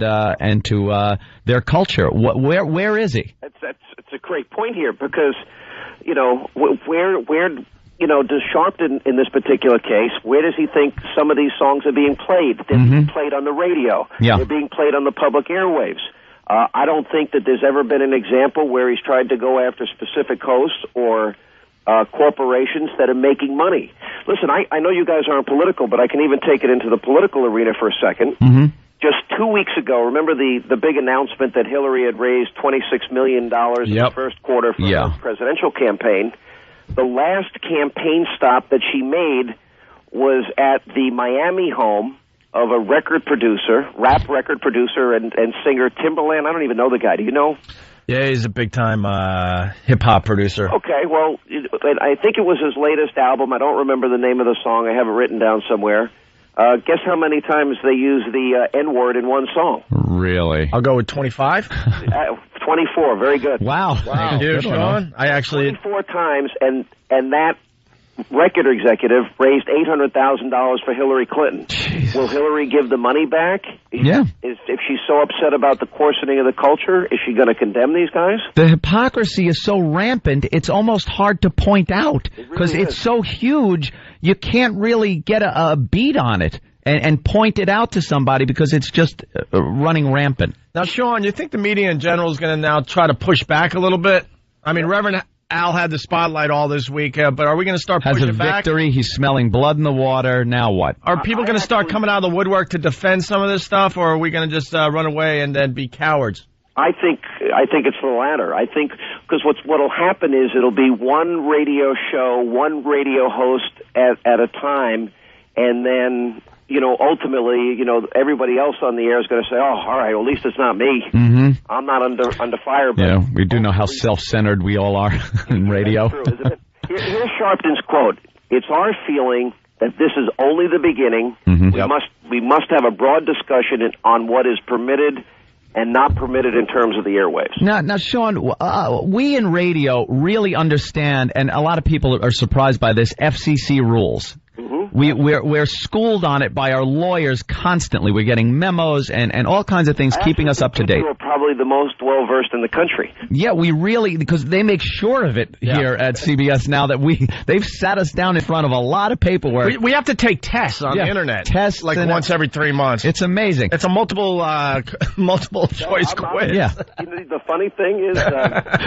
I'm back in school. This may sound a little nuts, but I actually think, because everybody in radio knows how, dumb, petty, immature, competitive we all could be at times. It may be time for on-air personality to put aside whatever petty differences they have. People in all backgrounds, formats, morning zoos, some of the urban stations, talk radio, you guys, what you guys do, and maybe everybody unite and say, not going to happen. We're going to stand together and stand up for everybody. I was kind of saying that to Anthony behind the scenes today. Yeah. I think it might be time. Might be time for some peace talks. Yeah. What I was saying about the FCC issue, though, is we're very well versed in FCC regulations. Where is it that in the FCC rules it says you can't hurt someone's feelings or talk about race or make someone feel bad or even offend somebody as long as it isn't offensive in sexual content, obscenity, indecency. I don't believe there's ever been an FCC violation that has had to been paid for what's considered a racist comment. I can't think of one either. Yeah. So I think you're dead on the money, and now the FCC is investigating that. That is a good point. Now, how is Reverend Al and Jesse Jackson, because they don't agree with something, because something offends them and their constituency for whatever that's worth, because I don't see them as leaders. How do they get off deciding what hurts people's feelings, what's offensive, and what should or shouldn't be on the airwaves based on their own race and their own sensitivity as to what upsets them? That's look, who's the moral arbiter? Who gets to decide? Right. Are we going to have the office of the United States Special radio speech police? Yeah, exactly. I'll do that. And it won't stop. We've said it time and time again. Once someone gets a victory, you never stop. You move to the next thing and the next thing. I'm going to tell you something. I thought about you guys yesterday. Now, we've become friendly over the years. Sure. And I thought about the company that fired him. Yeah. And I got to be honest, I thought about you two. So did we. I really have got to wonder, how much support they would give you, even under the smallest controversy. Yeah, our clock is ticking. We're not stupid. Yeah, We've been at this a while now. We're working under a cloud over here, and we know it. I mean, the good news is you guys are so good at getting fired. You know how to handle it. Thanks. I'm only Hey, man, it was too real last night watching all that coverage with Imus. Listen, I don't want that to happen. And no, I don't either. Hey, Sean, you're a stand-up guy, man. We really like you a lot. And I got to tell you, this will make you happy. I'm moving a little closer to your side. Anthony, just a little bit. You hear this, Anthony? Yep. Now that he got the big payday. Yeah, see? Being taken from him. And it's very close to tax time. Yeah, it's close to tax time. I'm moving a little closer. There's still some distance between us, but you know what we call this on my show? We were trying to sanitize you. Yeah. Hey, and Sean is truly a good guy, because Elizabeth Hasselbeck was way out of her league last night on TV, and I know you're friends with her and all that. I'll acknowledge that. Girl, she really is. I know. I'll acknowledge that. But man, you smelled blood and you backed off. But you made some great points, because she was so excited that Imus got fired, and then she's also saying she believes in freedom of speech, and that's when Alan Combs kind of went at her and really gave her a talking to, and I thought he was great. And then you're bringing up the whole Rosie thing. Like, if you think Imus should have been fired for what he said, what about Rosie and that? I don't even know if we're allowed to say it anymore. The Asian thing she said. Yeah, derogatory Asian. An Asian slur and on the air. And by the way, she apologized. And at the time I said, of course she shouldn't be fired. The thing about Imus, and I watched his apology. I watched it in its entirety, the longer one and the shorter one. I listened to about an hour of him being on the Reverend Sharpton show, and I felt the guy was genuinely sorry, generally embarrassed, He made every promise that he wanted to make good, make it up. And I'm thinking, how is it the guy that was at the Crown Heights riot, when he said all the things he said at Crown Heights, how is it the guy that said white interloper? How is it the guy that said diamond merchants? How is it that the guy that said Hymietown? How is it possible that Al Sharpton and Reverend Jackson, two reverends that are supposed to believe in Jesus and forgiveness and redemption and repentance, how come they couldn't give this, they wouldn't let him off the mat? Nope. They wouldn't give him a chance to make good on it. And I think they missed an opportunity to show America, hey, we've been forgiven, our careers have gone on, we're going to offer that same type of forgiveness to other people. Like, do you remember when Bill Donahue of the Catholic League? Yeah. I remember reading a press release he sent out, nope, we're finished, Opie and Anthony can go back up on the air. Yeah.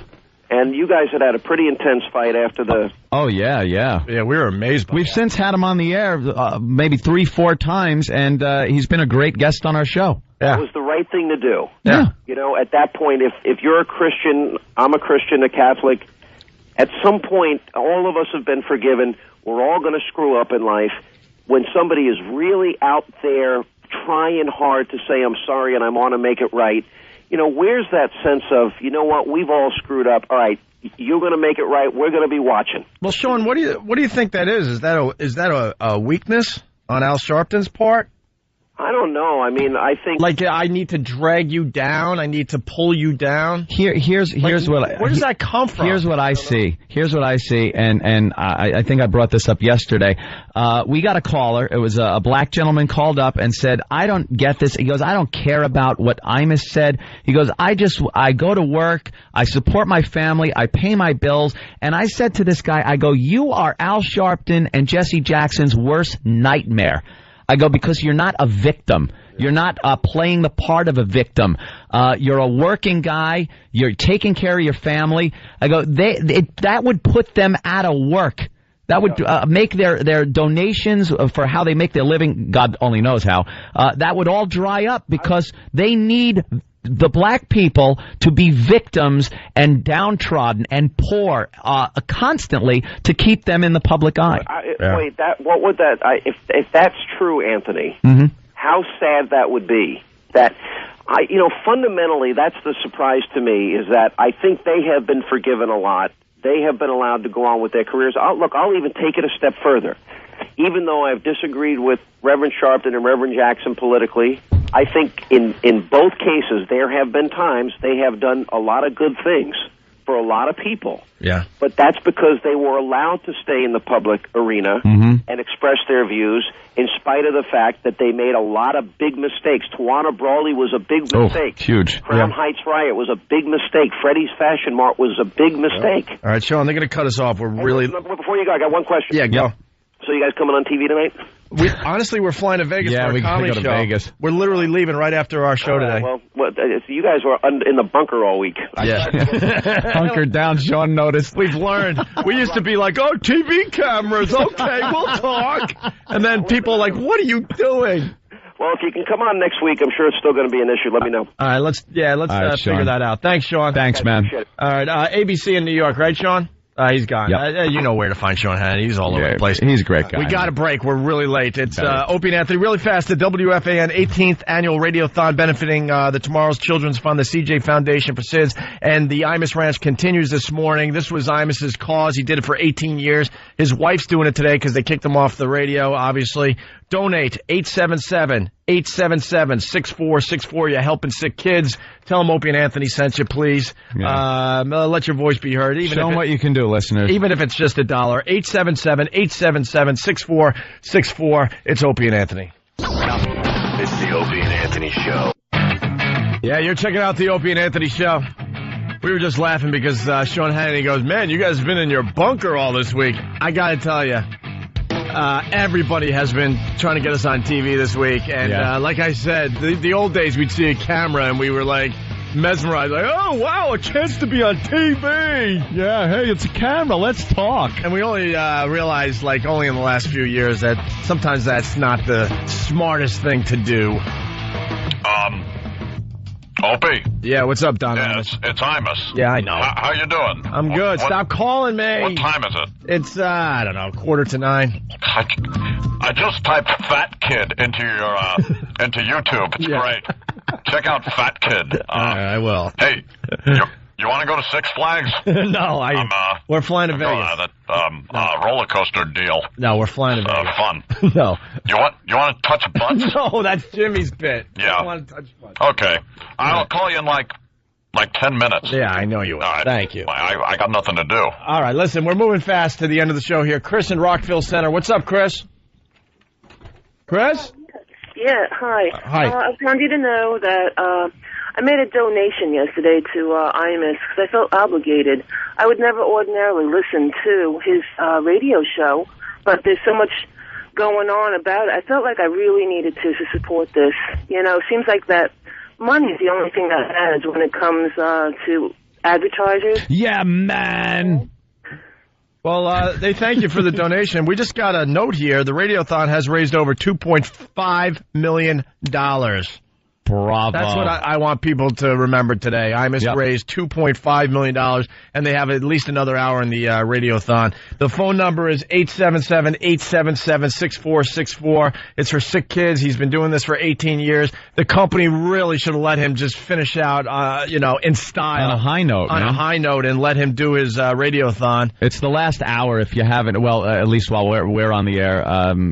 Just give it the big push and, donate if you haven't. They've raised $600,000 this morning, and a lot of our listeners have been donating, and we thank you for that. 877-877-6464. Tell them Opie and Anthony sent you. Chris, you like car stereos? Excuse me, do I like stereos? Yeah, you want a car stereo? Actually, I don't have a car right now. Goodbye. Doesn't have a car. Give a random caller a Sony Explode CD car stereo with Bluetooth integrated hands-free microphone and wireless audio streaming capability, courtesy of the new Action Drama Drive, which premieres Sunday, April 15th at 8 p.m. on Fox. The new Action Drama, the name of the show is Drive? Okay.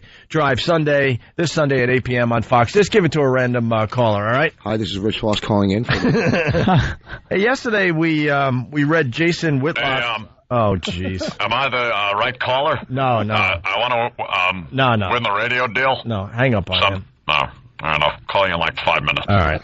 We want to give it to a listener, Mr. Imus. Yesterday we ended the show by reading Jason Whitlock's column.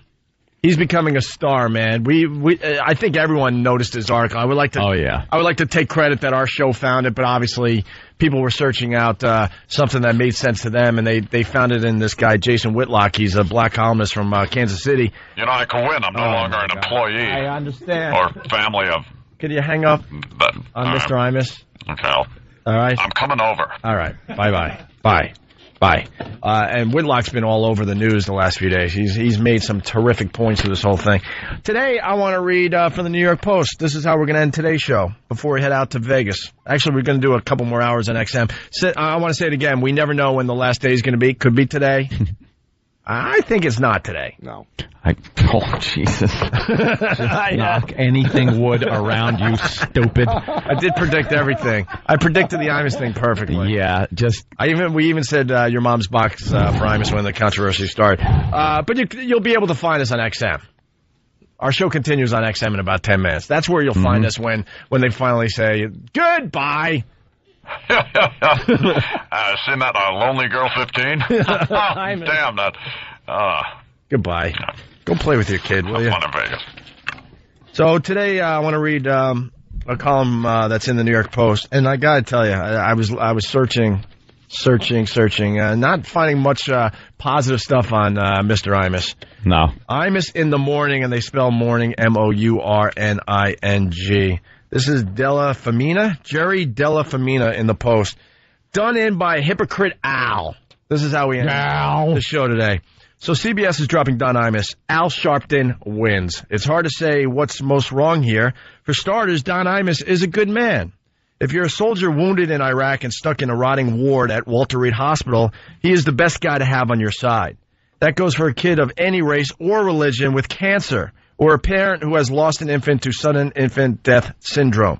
He's built hospitals and a ranch in New Mexico for kids who face an early death. If you have a good cause, he is by your side, and he puts his money where his mouth is. If you're a phony, this is your time to come out from under your rock and attack. God, is that the truth? Mm-hmm. Including the people that, now we're editorializing, including the people that did his show many, many times. All of a sudden they're on TV making believe they never did his show. Yep. Continuing. Imus is wild. He's funny. He's nuts. He's tough and compassionate and patient and loyal. He's a lot of things, but he is not a racist. Racists are not the people who say wild, silly, stupid things like Imus did the other day when he called the members of the Rutgers women's basketball team a bunch of nappy-headed hoes. It was an incredibly dumb thing to say, tasteless and cruel. But a real racist would never blurt out something outrageous like that, because a real racist is always on guard. A lot of forces are telling us that with this one stupid statement, Imus has ruined the lives of these young women. I have to wonder if any of them have ever heard Chris Rock or Dave Chappelle. Yep. Or to the degrading words gangster rappers use about black women, disgusting anti-woman lyrics far more shocking than Imus's incredibly dumb words. Don't get me wrong, I'm not blaming these kids for what Imus said. I'm blaming the media that is making this a double-standard world. Speaking of double standards, I give you Al Sharpton, who threatened to march on WFAN if Imus was not fired. Al Sharpton, who gave all those shrieking speeches when the Tawana Brawley case attracted national attention back in 1987. Have we forgotten that Sharpton and two cohorts used an unbalanced young girl to boost their profiles at the expense of a man whose life they virtually ruined for no reason? The man, Stephen Pagonis, won a civil judgment, but Sharpton, who claims Imus's apology isn't enough, would neither apologize nor pay out the judgment against him that Pagonis won. 20 years later, Sharpton yelled for and got Imus's scalp. Too bad CVS caved, because the minute the media turned off the cameras, Sharpton would have stopped watching. Yep. Marching, excuse me. Sharpton would have stopped marching. Right. He would have been gone. I tuned into Imus Wednesday, as I have for the past 30 years, and this is where it gets kind of sad. He was sadly subdued. Listening to Don trying to be politically correct reminded me of the story of the centipede that was asked, how can you walk with all those legs? The centipede thought about this for a second and then collapsed, unable to walk again. Don, when he can't be totally spontaneous and wild with material that will offend every group equally, loses that magic that has made him the greatest radio personality in history. I have a number of clients who advertise on WFAN just to be on Imus's show. Naturally, as a good advertising man, I'll recommend that they go elsewhere until Imus comes back. And mark my words, he'll be back, and he'll be back with vengeance. Be afraid, CBS. Be very afraid.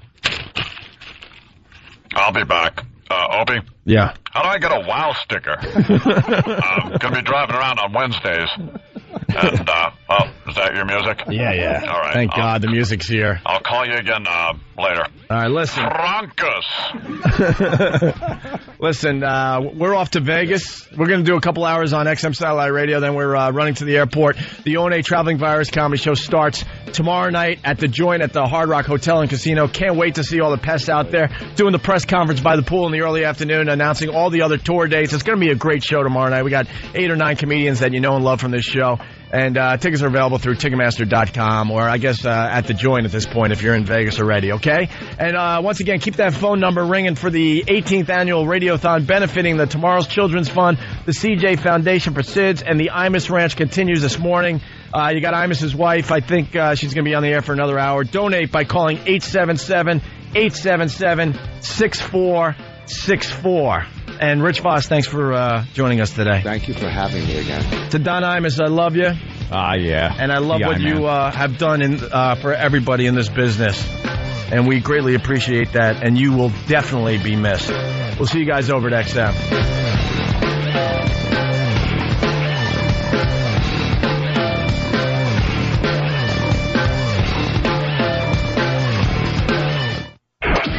It's the Opie and Anthony Show.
I agree. It's time to retire that. It was fun at first, but oh my God. Yeah, everybody that was like, well, that's great. Oh, God. Look, we love this. By the way, that was Fat. I saw Fat. You saw Fat. That's so funny. I just deflected your. Wow, I was trying to say that was Chris M. Yeah. That did that version of Ecstasy of Gold. And then, yeah, you were pointing out the fat people on TV. I was pointing out the fat story that they're doing on the news, and they have to show fat people from the neck down. Yeah. And from, like, the knees up, so they show fat butts, stuff like that. They were doing something this morning on sexually transmitted diseases, and they can't show the people's faces, really, but they're showing people holding hands and hugging in the park. So they send a camera crew out and just go, hey, find people who are touching each other, like couples. And meanwhile, if you're sitting there watching that and you recognize your clothing, you're going, wait a minute, I don't have to fucking clap. I don't have herpes. What is this? Like portraying it like I got the fucking chlamydia. There were a few people that they showed kind of their faces. Yeah. Like, wait a minute, that's me. Yeah. I saw you on the news today, darling. Are you okay? Do you have the clap? Oh, I used to catch the clap so much. I used to go to the DD clinic. They knew me. It was like, hey, what's up, man? Hey, Rich, how you doing? Oh, Jesus. Another swab of the dick? Pull your cock out. Jesus, white underwear turning gray. It was hard. I used to get to clap. Back in the day. What were you fucking? Huh? What were you having sex with? Anybody that would. You've heard some of the stories. Yeah. It was back then. You didn't wear a condom. You didn't know. This was before AIDS. Back then, I didn't wear a condom either. I don't think I ever caught the clap. You must have. Well, the crack and everything. I don't know.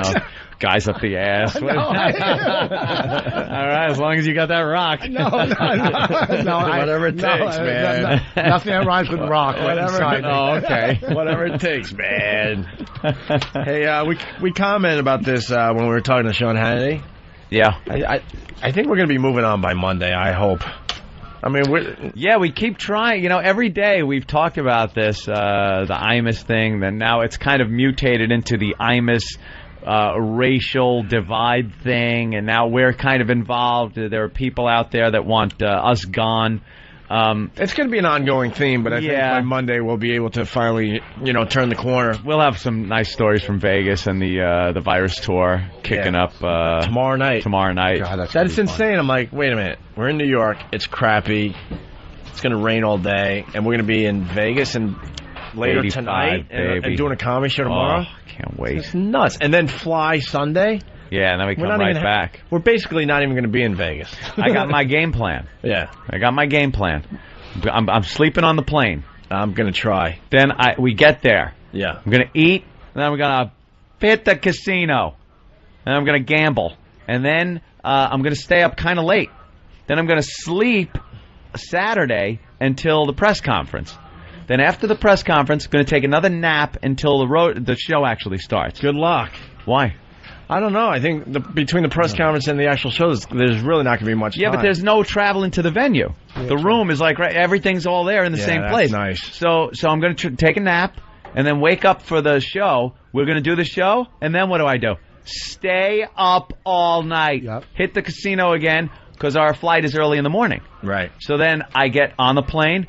Sleep on the plane, which I always call the time machine. Yeah. If you could sleep on a plane, it's like a time machine. It is. You go to sleep, you wake up. How much time feels like it passed? Nothing, and you're there. It's like a transporter. Every time we travel, I get so mad at Anthony because then we get off the plane and he's like, well, "What happened? What happened? We didn't take off yet." I'm like, "What happened? Where are we?" That's the worst. Every bump, and I'm like, "Oh, what is that? Where are we, Kennedy? What happened?" You ever fall asleep on the plane and you wake up and they still haven't left and you already had an hour into your sleep, like there was a delay? Oh, and never. You Shit with that. Because I sleep that all the would time. Suck. I sleep. If you're gambling too, and I walk up to you, take your money off the table because I'm mush. I'm telling you. Yeah. If you see me in the casino... Well, that was one of your vices, too, that you had to give up, right? Let me tell you, if you don't shoot craps, don't gamble. No, I don't shoot craps. Every... Hey, from the guy that had to give it up, yeah. Maybe craps wasn't your game. If you were a winner at it, you wouldn't have given up. Well, I got married again. I'm a winner at that. Yeah, waiting for that one to crap out, too. But it looks like you gave up cock for good. Yeah, that's good. So that's good. New teeth. Yeah, you don't want to mess up the new teeth. Hey, so we'll see everyone in Vegas. It's going to be a killer show. I hope you guys join us at the press conference. It could be cool. It could be interesting because, like Hannity said, you guys have been hiding all week. You've been in a bunker. He's not the only one that has noticed that, and we're already getting people. Well, we've been getting people calling our agent. Our agent has told us. Going, hey, they're doing that press conference in Vegas. Gloom and do Bob again because I got the call. It was like, Anthony, Bob, you know the press conference you're doing in Vegas? Yeah. People are going to be showing up from print and national and local media, and they're not going to want to talk about the virus, so they were going to want to talk about the Imus thing. Yeah, Bob, and? Just don't talk. Don't say the Rock. Oh, don't say the Rock. I just ordered new tiling for the kitchen. Oh, the tiling, and I'm trying to put some Belgian block around my driveway. I decided to put in a new pool with a waterfall. Oh, my God, will you guys just shut up? Don't say a word. Oh, wait, Bob, I have another call coming in. Hold on. You guys going to Vegas? Could you want, like, I don't know, traveling buddy? By the way... Imus, it's Cole. By the way, every poll... Where's the MSNBC poll? Every poll... there are more people saying that Imus should not have been fired. Yeah. By a lot more, by the way. A lot. But last night they said this is what America wanted. Mm-hmm. That's what I took from all the coverage last night. And just an observation, and I'm just saying it. I don't mean anything by it. Has anyone else noticed how many black people are on TV today? Oh, my God. Every time you look behind you. Yeah, there's Jesse. Everywhere. Rainbow Push. And then there's a guy yelling at something. I think that guy fought Ali back in the day. See that white lady? She sleeps with a black eye. Yeah. Hey, so we brought up the Elizabeth Hasselbeck. She was on Hannity and Combs last night. This is worth playing. She is just a dummy. I mean, she has a TV show. Yeah. Where you have to have some kind of intelligence. See, officially, we don't have to have intelligence on this show. We can be as stupid as we damn well please. We show it from time to time, but her show is all about trying to have intelligent points on things.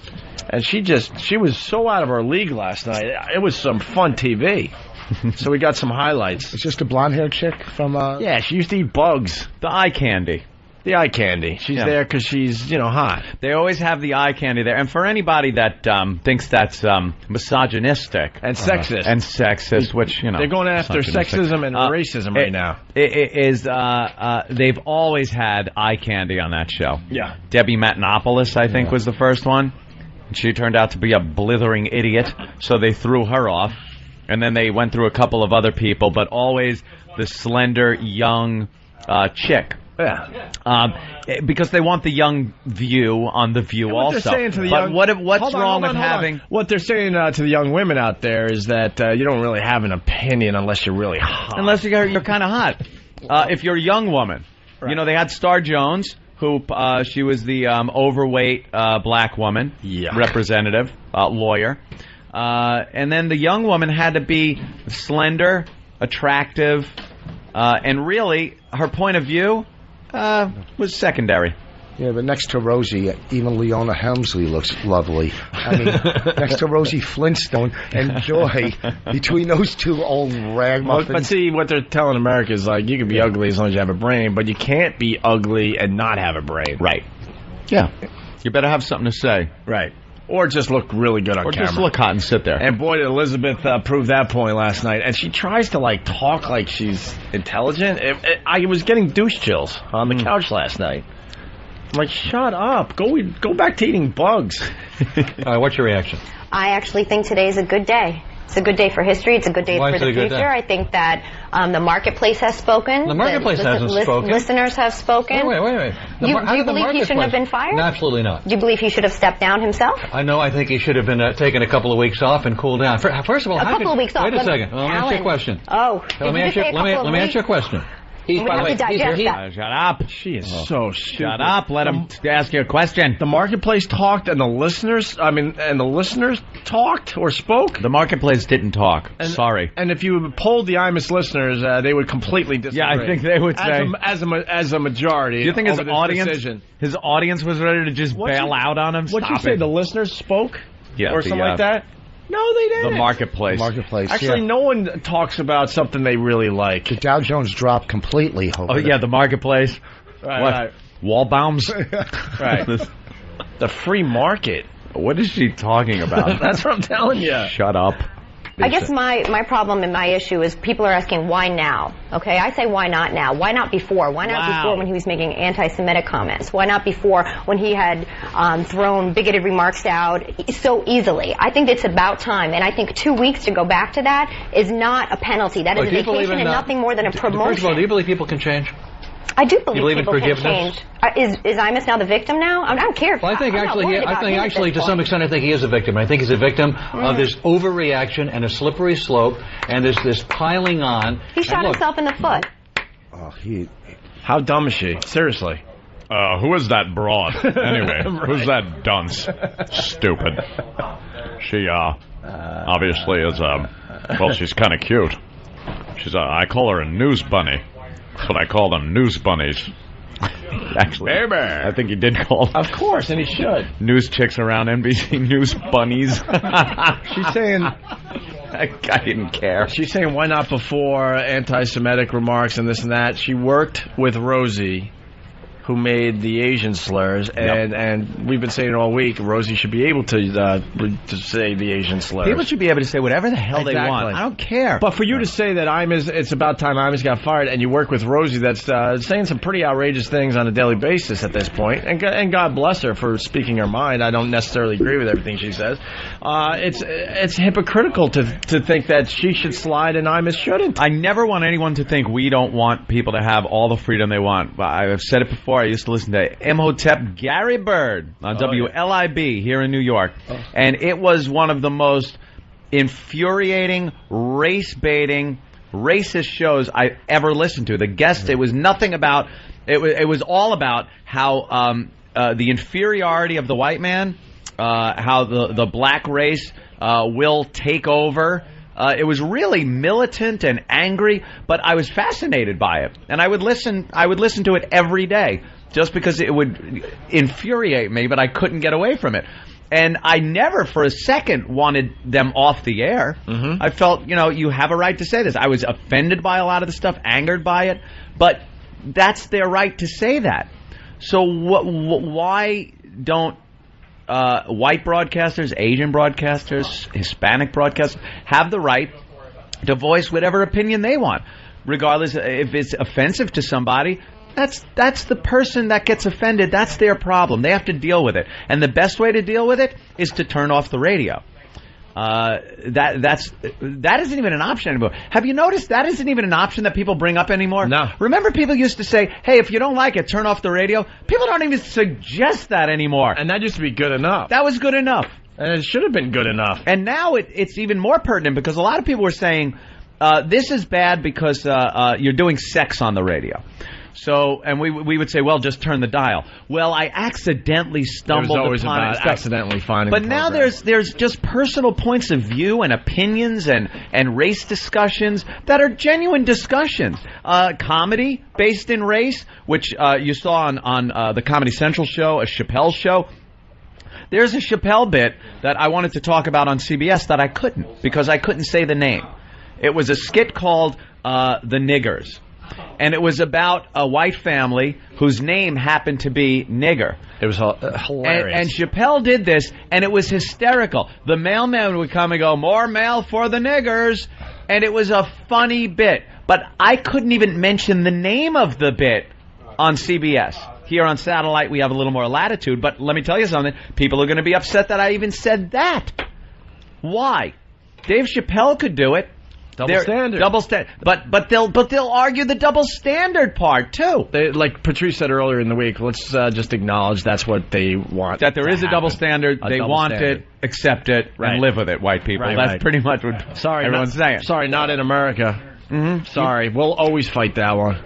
How about what Leonard Jeffries used to say at City College? Did you ever hear some of the stuff? Oh, my God. And they kept rehiring Leonard Jeffries, who at a City College where taxpayers are paying. Inflammatory speech that was horrific. Let's get into the fun. Hasselbeck, just a dummy on Hannity and Combs last night. It continues. I can't speak from the perspective of a woman or an African American, but I wonder if are people really scarred for life because of something Imus said. Do you really believe maybe it? not if he said it once, maybe they would be, but if he's allowed to continue saying it and his history definitely why not give him an opportunity to change? Why not listen to what he said when he said it? That doesn't mean the dialogue can't change on my show. I think some time off, maybe he'll realize that those comments shouldn't be made. Well, he has time off, but it shouldn't happen this way. He has time off, and it should be more than 2 weeks. 2 weeks is nothing more than a promotion. In between the time, he'd talk to the players. He'd have a lot to say when he came back, and people would be itching to hear what he had to say. Hey, Elizabeth, not anymore. Not anymore.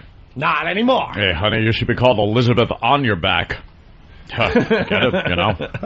Nothing but a sex object. Dude, someone has to listen to that when she's not naked. Think about that. Opie. Enough. Think about that. Sensitivity, Opie. That's misogynistic. You have to actually sit there and listen to her. You're a woman hater. opinions. You're a woman hater. Now stop it. Someone has to listen to that. You know, someone just sitting there and she's so excited about this. She's so stupid. Just put a fork in her eye as If they're eating. people don't think men at a party are standing there listening to her babble on and not just thinking about how can I get her into bed, you're insane. You really are. Well, it continues. You work on one of the most controversial shows in the country right now, one of the most opinionated. There have been outrageous things said on a regular basis on The View. I want Rosie to have free speech rights, even I passionately disagree with her. Let me tell you, if I had said what Imus had said, please fire me.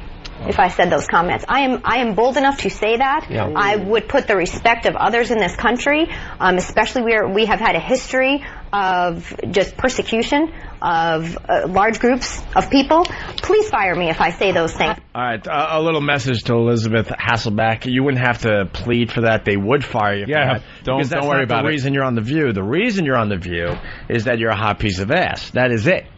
That is it. So that wouldn't be your role on the show. So, of course, they would fire you right away for saying that. I can't wait to hear how all this is going to be taken out of context when they record it and play clips of it. What? Our show. Where? Oh, on a militant station. I don't give a shit about them.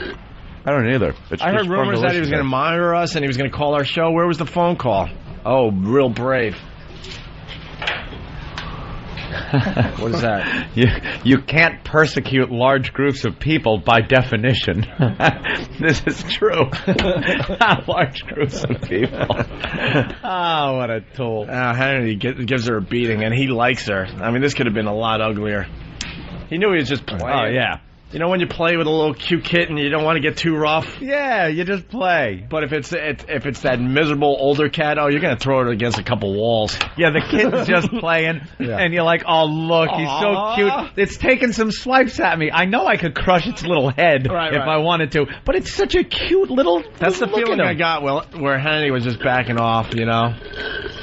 You know, I watched you, for example, when Rosie said Christianity's as big a danger as radical Islam. I watched her insult Asians on your show. She apologized for that. I think Rosie should be forgiven. I think she was sincere when she said I didn't understand I was offending people.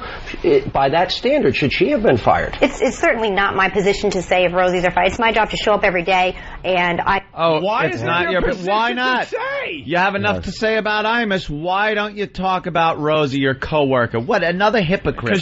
Holy fuck. She's scared of losing her job. But she's all balls out when it has nothing to do with her own security in her job. Ugh.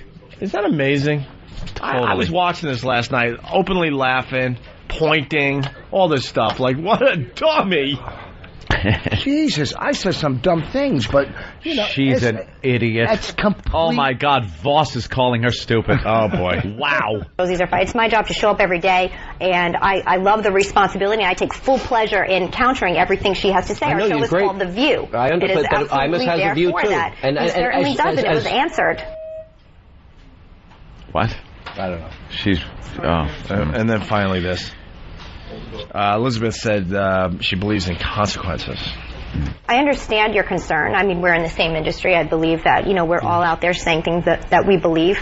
But I do believe in consequence, and I believe the people have spoken. And I think that has to be respected as well. And a small group of people have spoken. A couple of people have really spoken, but a very small group of people have spoken very loudly. Made noise, made threats, made used mob-like tactics against a company to threaten them with sponsorships. But I mean, it's not America that has spoken. It's not a large group of people that has spoken. Just get over that. Yeah. Stop lying. Kelly from Charlotte, North Carolina. Opie, you pointed last night. Tough guy. And then she writes, one love, Kelly. I love doing that. I love not only laughing openly at people, I also like to got a point. Yeah. That really, it closes the deal. And I know she couldn't see me, but I could see her. Yeah, and you were pointing. And I was pointing and laughing. I think that has to be respected as well. And the initial 2-week suspension, not enough to satisfy. And I honestly would have more respect for Don Imus if he would have said, you know what, I'm going to take a break. I obviously said something, and I need to reevaluate how I'm doing my job. If it's getting this sort of result and reaction, I'm going to take a year off. A year off? How long would you stay with a girl like this? You meet her in a bar, she's really good in bed, and you're like, wow, this is really cool. And then she starts yip, yip, yip, yip. How long do you actually hang in there before you realize, wow, you know, that's a fine piece of ass, but I can't take this. This is a mistake. How long does it take? A month, 2 months, maybe? The third I'm asking. I don't know. It takes the third hit in the head with the hammer. That's when you're out. Just shut up. Fuck her with a pillow over her mouth. What is she rambling about? And her voice too, though. And she doesn't seem to be liberal in general. I think she's more conservative, right? She's conservative, but This is the safe way to go. It's the look at me, look how open-minded I am, and stop it. Let's go to Phil in Jersey. Phil, what's up? But there's inappropriate jokes going back and forth all the time. Elizabeth went to school with me at BC, and I'm friggin' embarrassed that she went to Boston College. And she's been with Tim Hasselbeck, who used to be the quarterback of the Giants, backup quarterback, since Boston College. And he's dealt with her for 10 years, so she's going to be a fuck of a leg. She must be unbelievable then, because I mean, he's a quarter. Well, he's like I think he's like a third stringer at this point. He's a third string, but he could still get major pussy if he wanted to. Major. You think he makes her get down in the center position and then just fucking lifts up that little rag over her ass and wham, hike? Well, you better not say that. We're being monitored. Oh. We're being monitor us. We're being monitored. Go ahead. First of all, this is XM. I'm waiting for next week for Bush to get blamed for this Imus stuff. That's what's going to happen. It's taking Bush out of the news. That's nice. Yeah, and they love distractions, I'll tell you. Boy, what about that Imus? How many people did? but Imus. Well, bridge is laying in a river. This fucking a bomber got into the green zone, into the goddamn cafeteria, and killed a member of Parliament over there. In the Parliament building, a bomb blew up. Yeah. Hey, killed one of the muckety-mucks. Hey, my brother Rob is in the audience. Oh, yeah? Oh, I didn't even know there was people. Wow, we got a pretty big audience today. Where's Rob? Hey, Rob. Lift your hoods up so we could all see you people. We can't... there they are. Okay, now we can see them. Hello, white people. Wow, the Grand Wizard. That's very nice to see you here for everybody that's monitoring. See, we have audience. We have our audience here. An audience. Dressed in their best. Well, Dirty Joe says hi to you, Rob. Okay. All right, we're stopping the show to say hi. This looks like to give you a fuck message. Dirty Joe. He's a faggot. This looks like an infomercial for a weight loss product. Nothing. The before? Okay, so one bad one. Okay. I'll give it to you. Does anybody remember laughter? I got my Islander fan out there. Tough loss last night, bro. Yeah, it was a tough one. We're we need DiPietro back. Well, he's a little loopy still, though. Yeah, I know. Hey, and the guy behind you, he wants to promote stuff. I talked to him on the street. Too bad we didn't do it on the other side because we had a much bigger New York audience. What do you got, bro? Yeah, I'm with the D.C. Generals Police and Fire football team. We play charity games, full contact, full pads football charity game. We're playing in Bayside High School tomorrow against the Department of Sanitation at 2:30. I don't know what they promote, but with us, we promote the concerns of police survivors. That's our chosen charity for our football team, and it's a good time. They promote, please lock the lids on your garbage pails. Nothing? I got it. Nothing? I wish I could find my Imus I'm embarrassed clip. All right. Hey, all right, very good. Hey, polls all over the internet. MSNBC, should Imus have been fired? Yes, 26%. No, 22%. Suspension was enough, 52%. That's 216,000 votes. Wow. Mm-hmm. Only 26% said yes. CNN, career over, yes, 35%, no, 65%, that's 95,000 votes. GMA, should he have been fired? Yes, 3,297 votes, no, 12,670 votes. Wow. USAtoday.com, should he have been fired? Yes, 36%, no, 64%. So where's the people have spoken, Elizabeth. The people have spoken and said he shouldn't have been fired. These are the people, not how it's portrayed on your TV. These are actual people out there. Broadcasters are being held hostage right now, and except for black broadcasters who apparently can say whatever they please. I heard some really nasty stuff directed toward white people last night on the militant station I was listening to. And they just say it with impunity. You know, there's no repercussions. No one calls them out on it. It's considered free speech when they talk about it. But if we mention race, we're white supremacists. I heard that word thrown around last night. White supremacist. You want to play a couple of these clips when we get back? Sure. All right, we're going to take a break. We'll play a couple clips. Yeah, we could play clips, too. We'll fight you with clips. Yeah. All right, it's Opie and Anthony. The Opie and Anthony program. Or that stupid XM stinger they do. What is it? XM 202.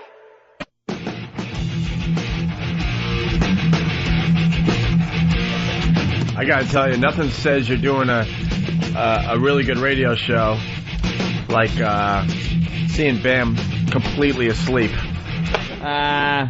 Holy shit, Bam.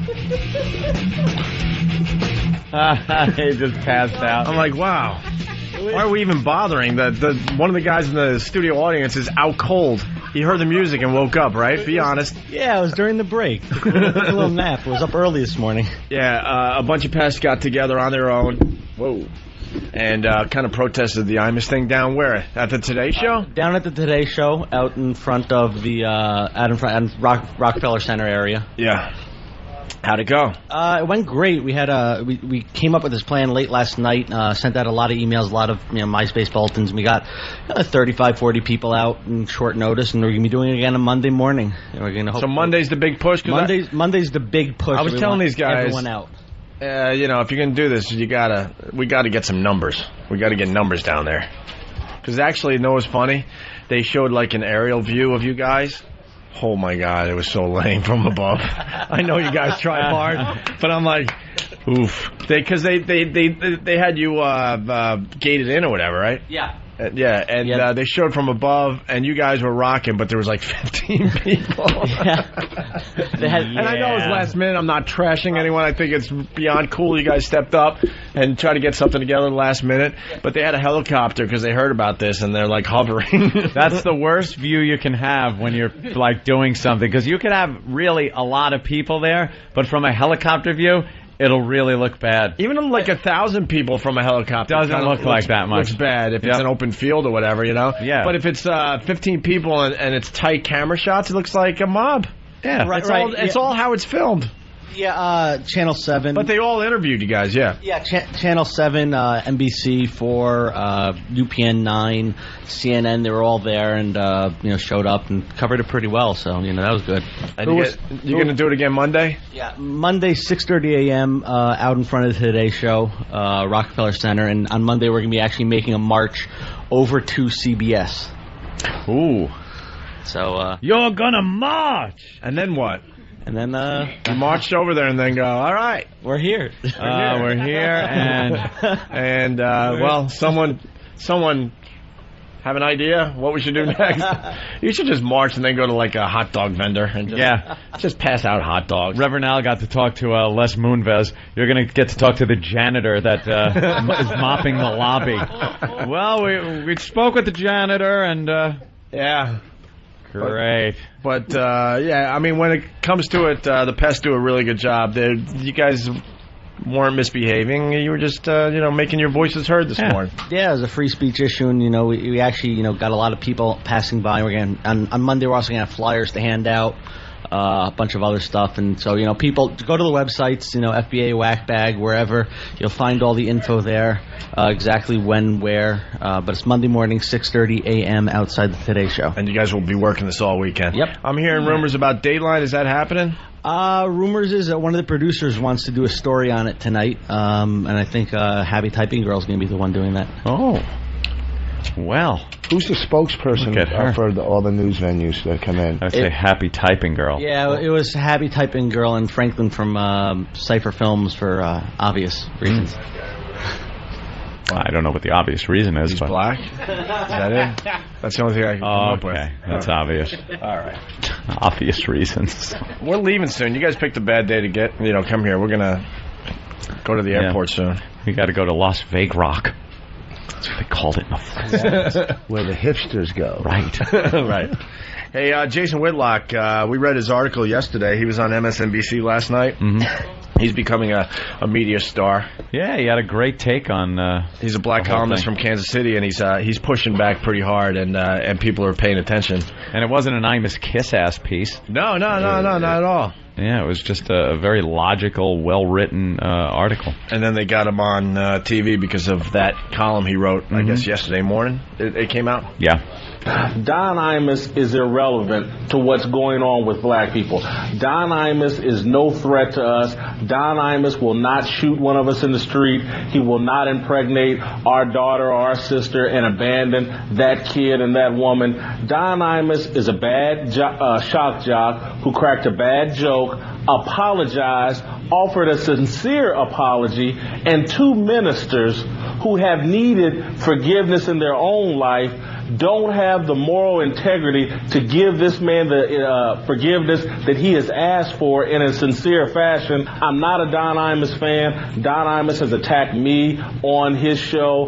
But this is wrong. This whole thing has been handled horribly for black people and for all of America. It's turned into a terribly divisive issue when it didn't have to be. I really believe. Bravo, man. I really believe starting probably Monday because people take the weekend off. Yeah. I think you're going to see the pushback. I don't think Yeah. Imus is done. I have this weird feeling that something strange is going to happen with this whole thing. Something's brewing. Percolating. Yeah, I think the pushback starts Monday. I really do. Oh, good. I really do. You kind of just feel it right in the air. Yeah. People are like, wait, what? What did we just allow happen? What happened? Wait a minute, what? These Because they're starting to educate themselves and read a little bit more about this, and it takes a little time. I mean, this is right in our wheelhouse, as they like to say. So we were on it immediately. But then, like the people that, this isn't their top priority every day, but they're starting to, kind of Google a little bit, read a news article here and there, maybe pay attention a little more than they usually would to something like this on TV. And I think starting next week, you're going to see some kind of a pushback. I like how really he brought do. that up, the whole, two people that needed forgiveness in their life. Right. Reverend Al and Jesse Jackson. Right. It was just very well done.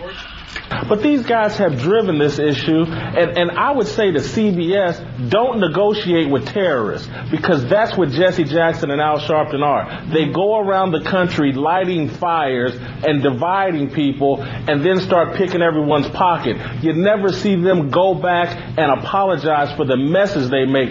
Jesse Jackson today, right now, should be down at Duke apologizing to those soccer players rather than trying to turn these basketball players at Rutgers into the ultimate victims. Yeah, lacrosse, but no, I mean he's a black guy saying this. The only white guy that said anything close to this on TV last night was Sean Hannity.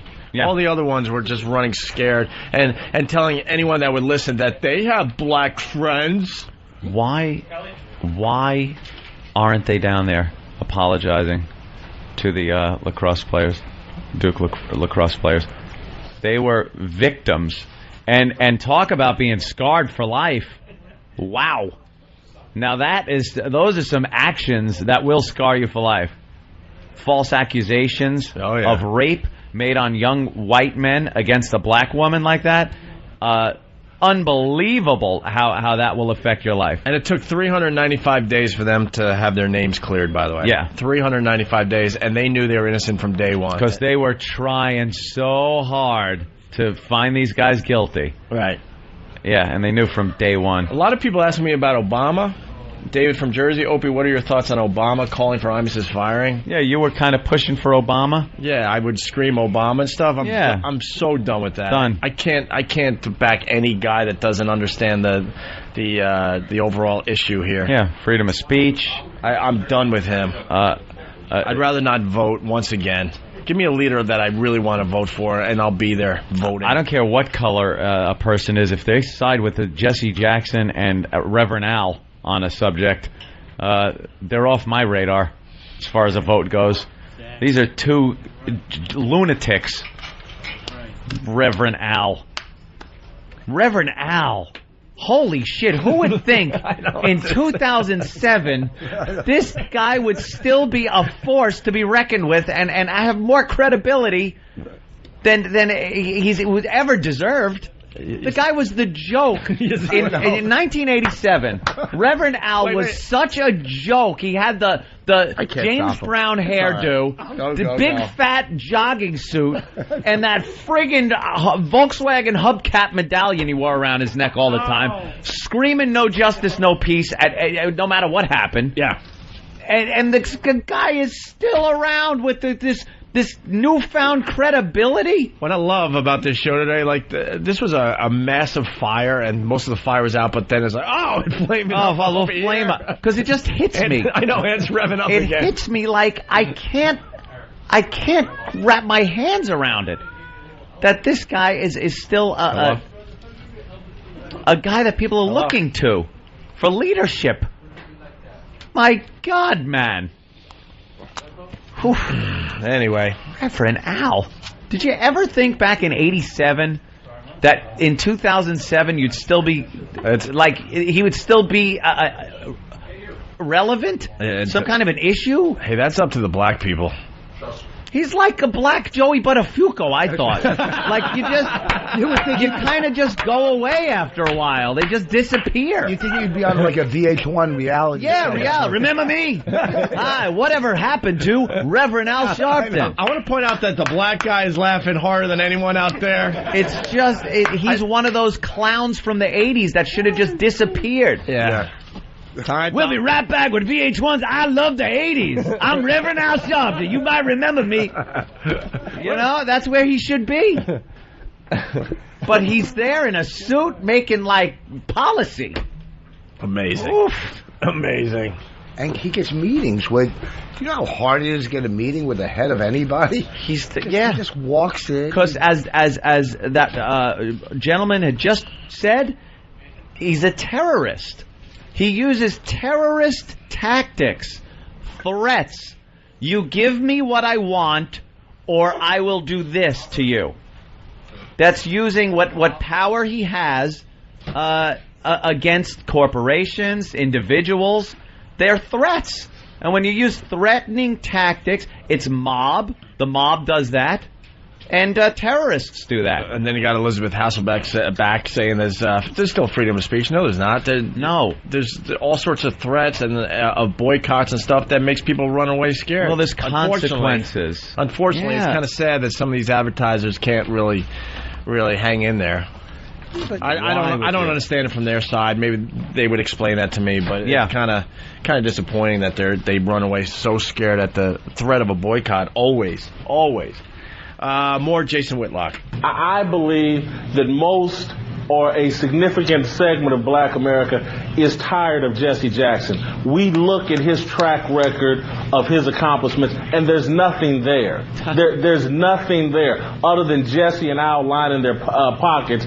They've done nothing. If you compare Jesse and Al to Martin and Malcolm and what those guys accomplished, it's an embarrassment. Man.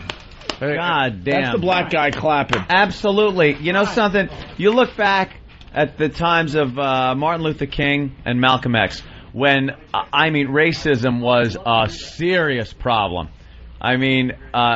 Those guys faced some real tough issues. They took leadership roles that were authentic leadership roles. People looked up to them.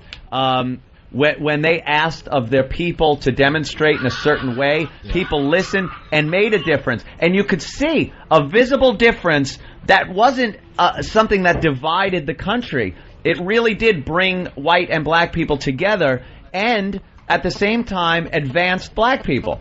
It's very hard to do. If you're advancing black people, you're usually pissing off white people. That's the way it is now. Under the leadership of a Jesse Jackson and Reverend Al, you're dividing black and white while you're trying to advance black people. And it's divisive. It's a sure sign of people that are just publicity hogs. I wish black people would get more leaders that were like Martin Luther King. They're just not out there.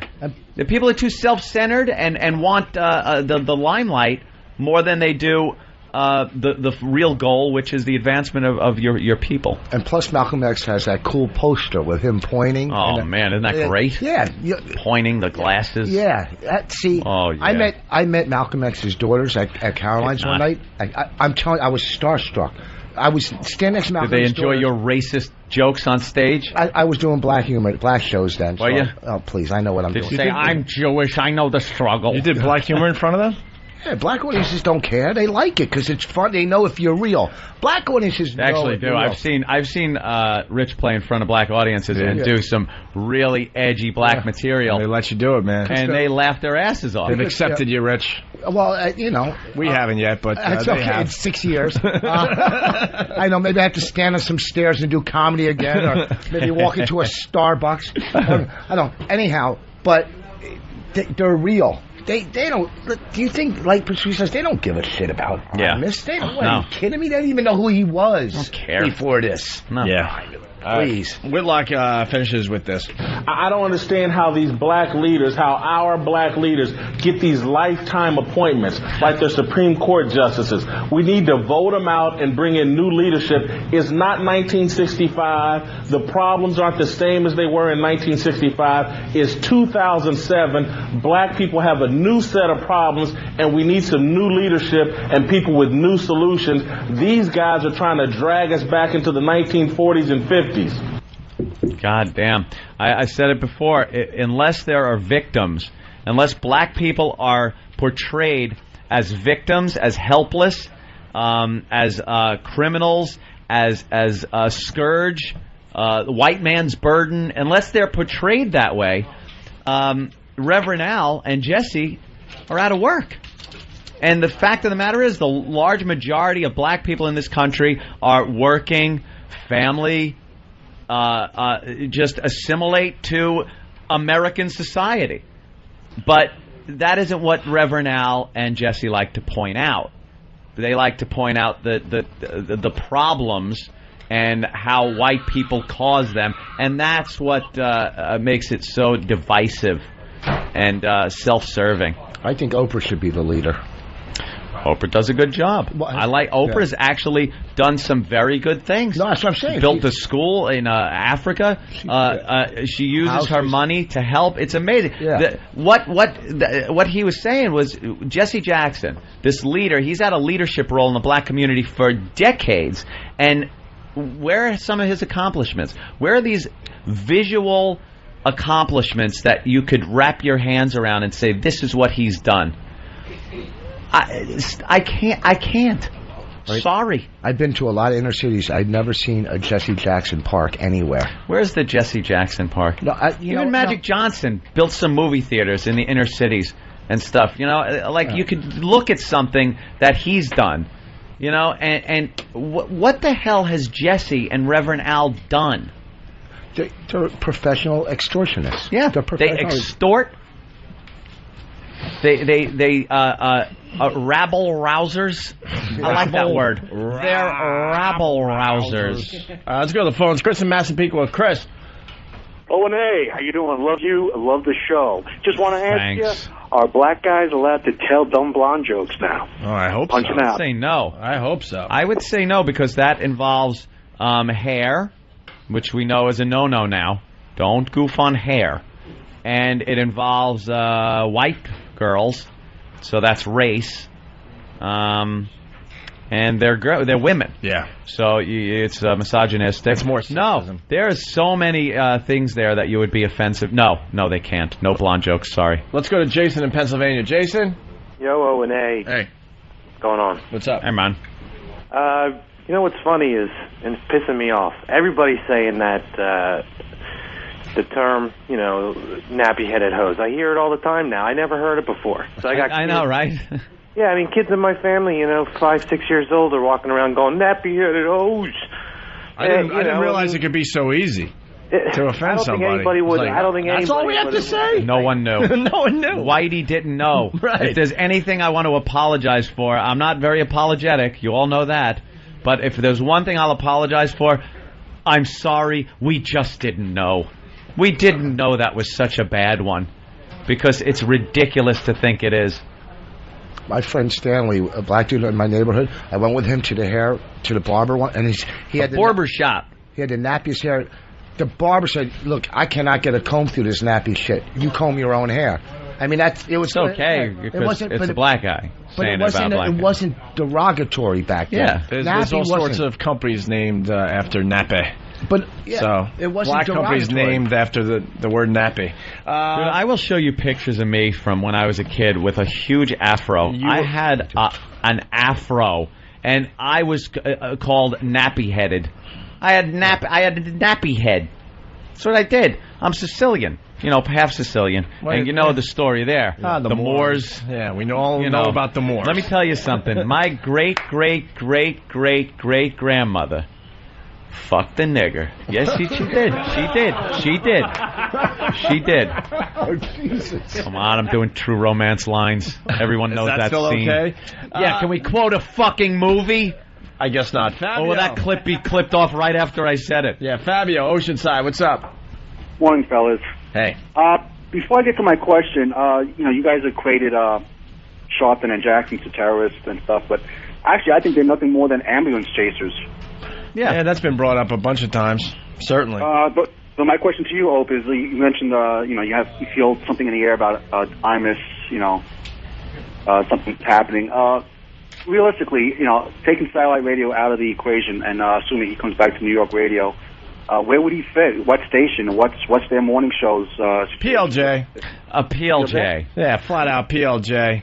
I no one's going to touch him for a while. We know this game. I don't know how long this one takes. He's radioactive. But 3, 4. I think he's got at least 6 months. He'll pop very up. Least, yeah. He'll definitely have a place on satellite radio. I don't know if he wants to do that, but I think there's definitely a station in New York that would pick him up. Absolutely.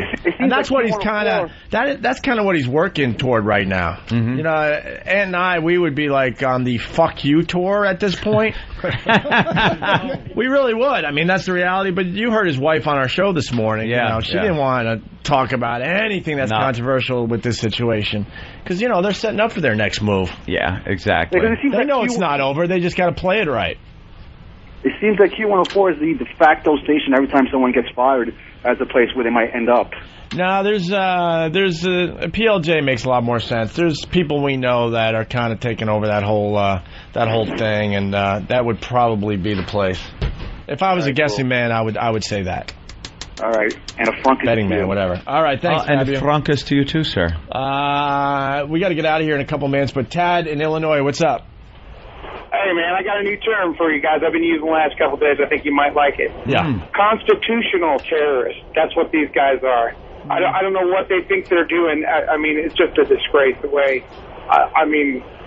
His catchphrase didn't go over very well, so he's trying to. We got you. I'm sorry I did that. Yeah. All right. Thank you. I'm embarrassed that I did that. Yeah, you should be. Get her done didn't hit right off the bat. Get her done. You gotta work it. It didn't hit right from the beginning. I know the struggle didn't hit. No. Yes. By the way, we've been on the radio over 4 hours now, and we haven't even mentioned Governor Corzine. Oh my God! You get in this horrific accident, and no one is paying attention to it. Jersey's Governor Corzine. I mean, it's horrible, trust me. But the guy pretty much critical condition. Almost died yesterday. He was on his way to the meeting with Imus and the Rutgers women's basketball team. Yep. And got into a horrific car accident. Horrific. Really wrapped himself up. Broke his femur. Yeah. Ooh, which is the big bone in your leg. That Brian thing Regan don't snap very easy. Brian Regan does a bit on that. That's the most pain you could ever do to your body is breaking the femur. Broke his femur, some ribs, his sternum. It broke right through the skin. Compound. And his ribs, Six ribs, his sternum. They had to put a tube in him. Cracked vertebrae, I think. Yeah, he really got fucked up. Lacerations everywhere. He's lucky to be alive. He's on a feeding tube. They're saying 3 to 6 months recovery minimum, and no one is talking about this today. Yeah. That's the only way they're talking about is tying it in because he was on his way to go see Imus. Yeah, they're pretty much blaming Imus on this one too. Yeah, Imus to blame for almost killing Jersey's governor. He's going to the hospital tonight to apologize. Yeah, he wants to. I'm sorry about your leg. My fault. I want to make another prediction. Someone's bringing it to our attention. Lucas Dog from Charlotte. Opie, Halle Berry's next movie is called Napoli Ever After. Are they going to change that name? Yeah. You watch what Hollywood does. Absolutely. Napoli Ever After. Absolutely, they changed the name of that film. You'll see. Yeah. All right. If the atmosphere wasn't so volatile, I might come up with a few alternative names for the movie. But we're running under the radar here. Use the home version of the Opie and Anthony. Right, there's a home version. Spin the spinner, see what it lands on. You know all the choices. Let's go to Kenny in Phoenix. Kenny. Hey guys, we're just getting ready. We're actually at rental car place right now, trying to get a car so we can come out there. We got our tickets to Vegas and everything, but I got a question.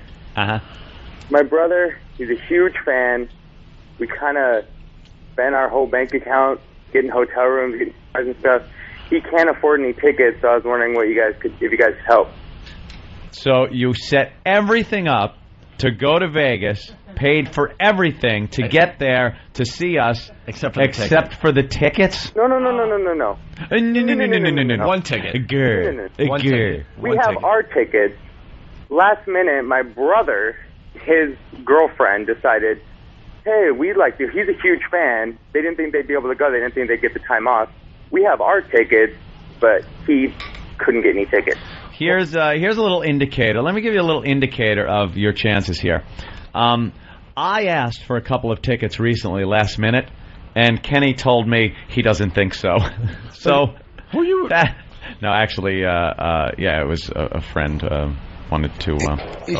They just don't. It's a lot of tickets. Is your brother going to be in Fort Lauderdale next weekend after this? As a matter of fact, no. I would have got him into the Improv in Fort Lauderdale the following weekend for free.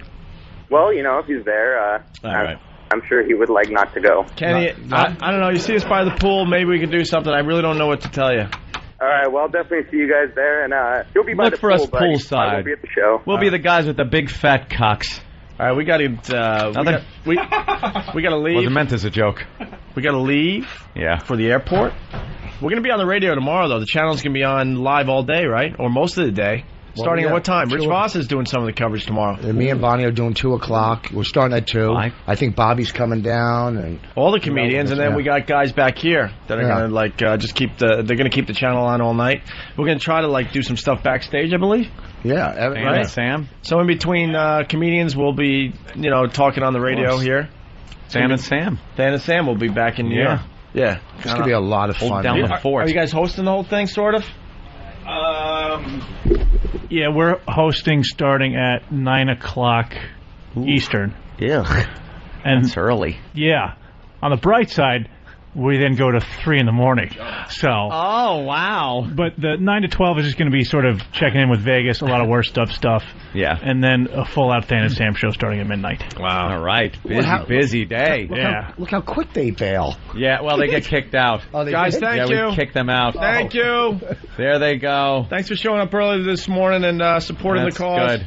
They're doing it on Monday. Check out the websites to see what's going on, I guess. But, yeah, we got to get out of here. We got a plane to catch, and just remember that we'll be on off and on all day tomorrow. So, yeah, a lot of excitement to be had in Vegas. Is there still a last-minute push we could give for Imus's charity? Yeah, it's on the pad data. Imus Radiothon, 877-877-6464. This helps sick kids. Yeah, if you haven't donated yet and you're an Opie and Anthony fan, really, whatever you could give, just give them a call. Or I guess you could go to the WFAN website and contribute that way. But, yeah, it's a great cause and shows you support for this show and for Mr. Imus. And it's, a good cause. All right, man. We're going to see a lot of you guys in Vegas. Rich, thank you so much. We'll see you in Vegas. Are you flying with us? No, I'm flying tonight. We're flying tonight. Oh, okay. I got to go to my daughter's prom. I got a cheap fare. No, I got my daughter's prom. I got to go take pictures. Is. How old is she? 16. 16, so it's what, junior prom? She's going with a senior to junior prom. Oh, fuck. Oh, Jesus. Oh, man, wow. God. Do you remember what that was like? Remember being a senior? The whole night was prom with the junior. The whole night was spent trying to touch Patch. You know just that, right? want to fuck this girl. No, listen. I hope she has a lot of karate moves, man. And she's like, do you have a recent picture of your daughter? Let me see this one. Because I've seen pictures of them when they were younger, and they're very cute girls. Let me see if I could get a little picture of this. Which one? The dark hair one. The dark hair. Holy shit. Your fucking daughters are so hot. God damn, boss. Let me see. No. I gotta ingrain it in my head a little longer. Dude, the last time I saw a picture of your daughters were when we were in Miami playing at the Doral. Oh, they were lit. Yeah, they were. Dude, look. Oh, it's over, Johnny. So done. Dude, tonight, legs up in the limo, man. Dude, it doesn't even matter. She obviously has lost her virginity. Yeah, you can tell. You can tell just by looking. No, I got good kids. Look at your daughter's tits. Stop it! What's wrong with you? Nothing. They're great. You gotta see. Jesus, that's my kid. I know. They're breasts. Listen to me. They're nice. Oh, Jesus. Wow.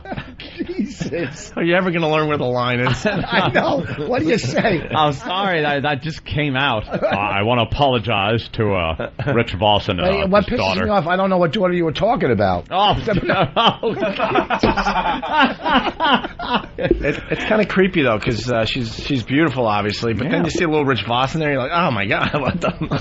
like a little Voss resemblance. You're looking at a pretty little girl, and then if you focus too long, you're like, oh, my God, it's Voss's eyes. Jesus. Voss's eyes. Wait, is she drooling? Right. No, well. I hope she's got Voss's hand so her date's dick looks bigger. Oh, Anthony! I can't, here's the thing. I set myself up for this. I can't get mad. And it's humor. It's humor. I know it's my kids, but listen to me. They're beautiful. They're good kids. They play ball, Oh, good. They might even play for Rutgers. Someday. That's what they want. Dare to dream. Hey, runner-up line of the day brought to you by BowDogFight.com's upcoming pay-per-view Clash of the Nations. It's on the 14th. That's tomorrow. Okay, tomorrow night. For more info, check out BowDogFight.com/PPV. Here's the runner-up line of the day. No, we don't want to go to Albuquerque. It's nice there. Dry heat. Wonderful. No. But when you were off the air, you had a lot of time in your hands to go to the book. Didn't you go to the Joe Franklin book signing, too? All right. Yeah, Opie was constantly down at that goddamn bookstore in Huntington. Hey, there you go, Rich Voss. Joe Franklin. Runner-up line of the day for Mr. Voss. Here is your here's the line of the day. Here comes the line of the day, line of the day.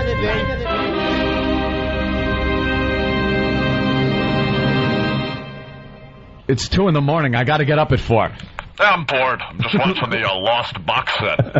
This show's amazing. Never saw it when I was on the air because I was had to go to sleep early. I'm tired. I got to go to sleep. Thinking of putting a pool in. Thinking of swimming. What do you think about that? Is that There we go.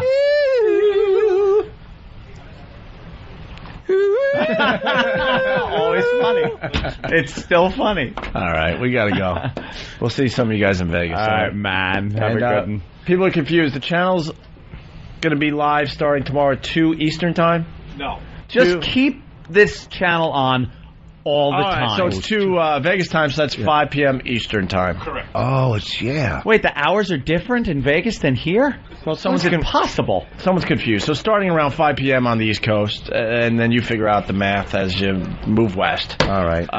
This channel will be live with Rich Voss, Than and Sam, and I will be jumping on Mike and the rest of the comedians, okay? It's going to be a lot of fun. Guys, this was a crazy week. Thanks a lot for listening to us. Absolutely. It means a lot. We'll turn the corner drastically, hopefully, by Monday. Get back to this will be jokes. This will be a cause that we will continue to champion. Well, to pay close attention to, certainly. Or just to forget. Yeah. One or the other. Monday. Imus who? Yeah, right. What? Who was that? Watch how fast we stab him in the back if we get offered his markets. Oh, no kidding. Hey, okay, well, sold. We'll take them. And Imus for third mic. Yeah, that too. He's going to be on our show, I have a feeling, in the very near future. Thanks, guys. We'll see you soon. I know I speak like an idiot. Do you? It's all about me. Is it? I was assaulted. Were you? We're brilliant broadcasters. Are we? You are out of your mind. Am I? Oh, that sounds real good. Does it? I'm thrilled. I'm excited. Am I? I thought I heard Negro. Did you? It's the Opie and Anthony Show. Is it?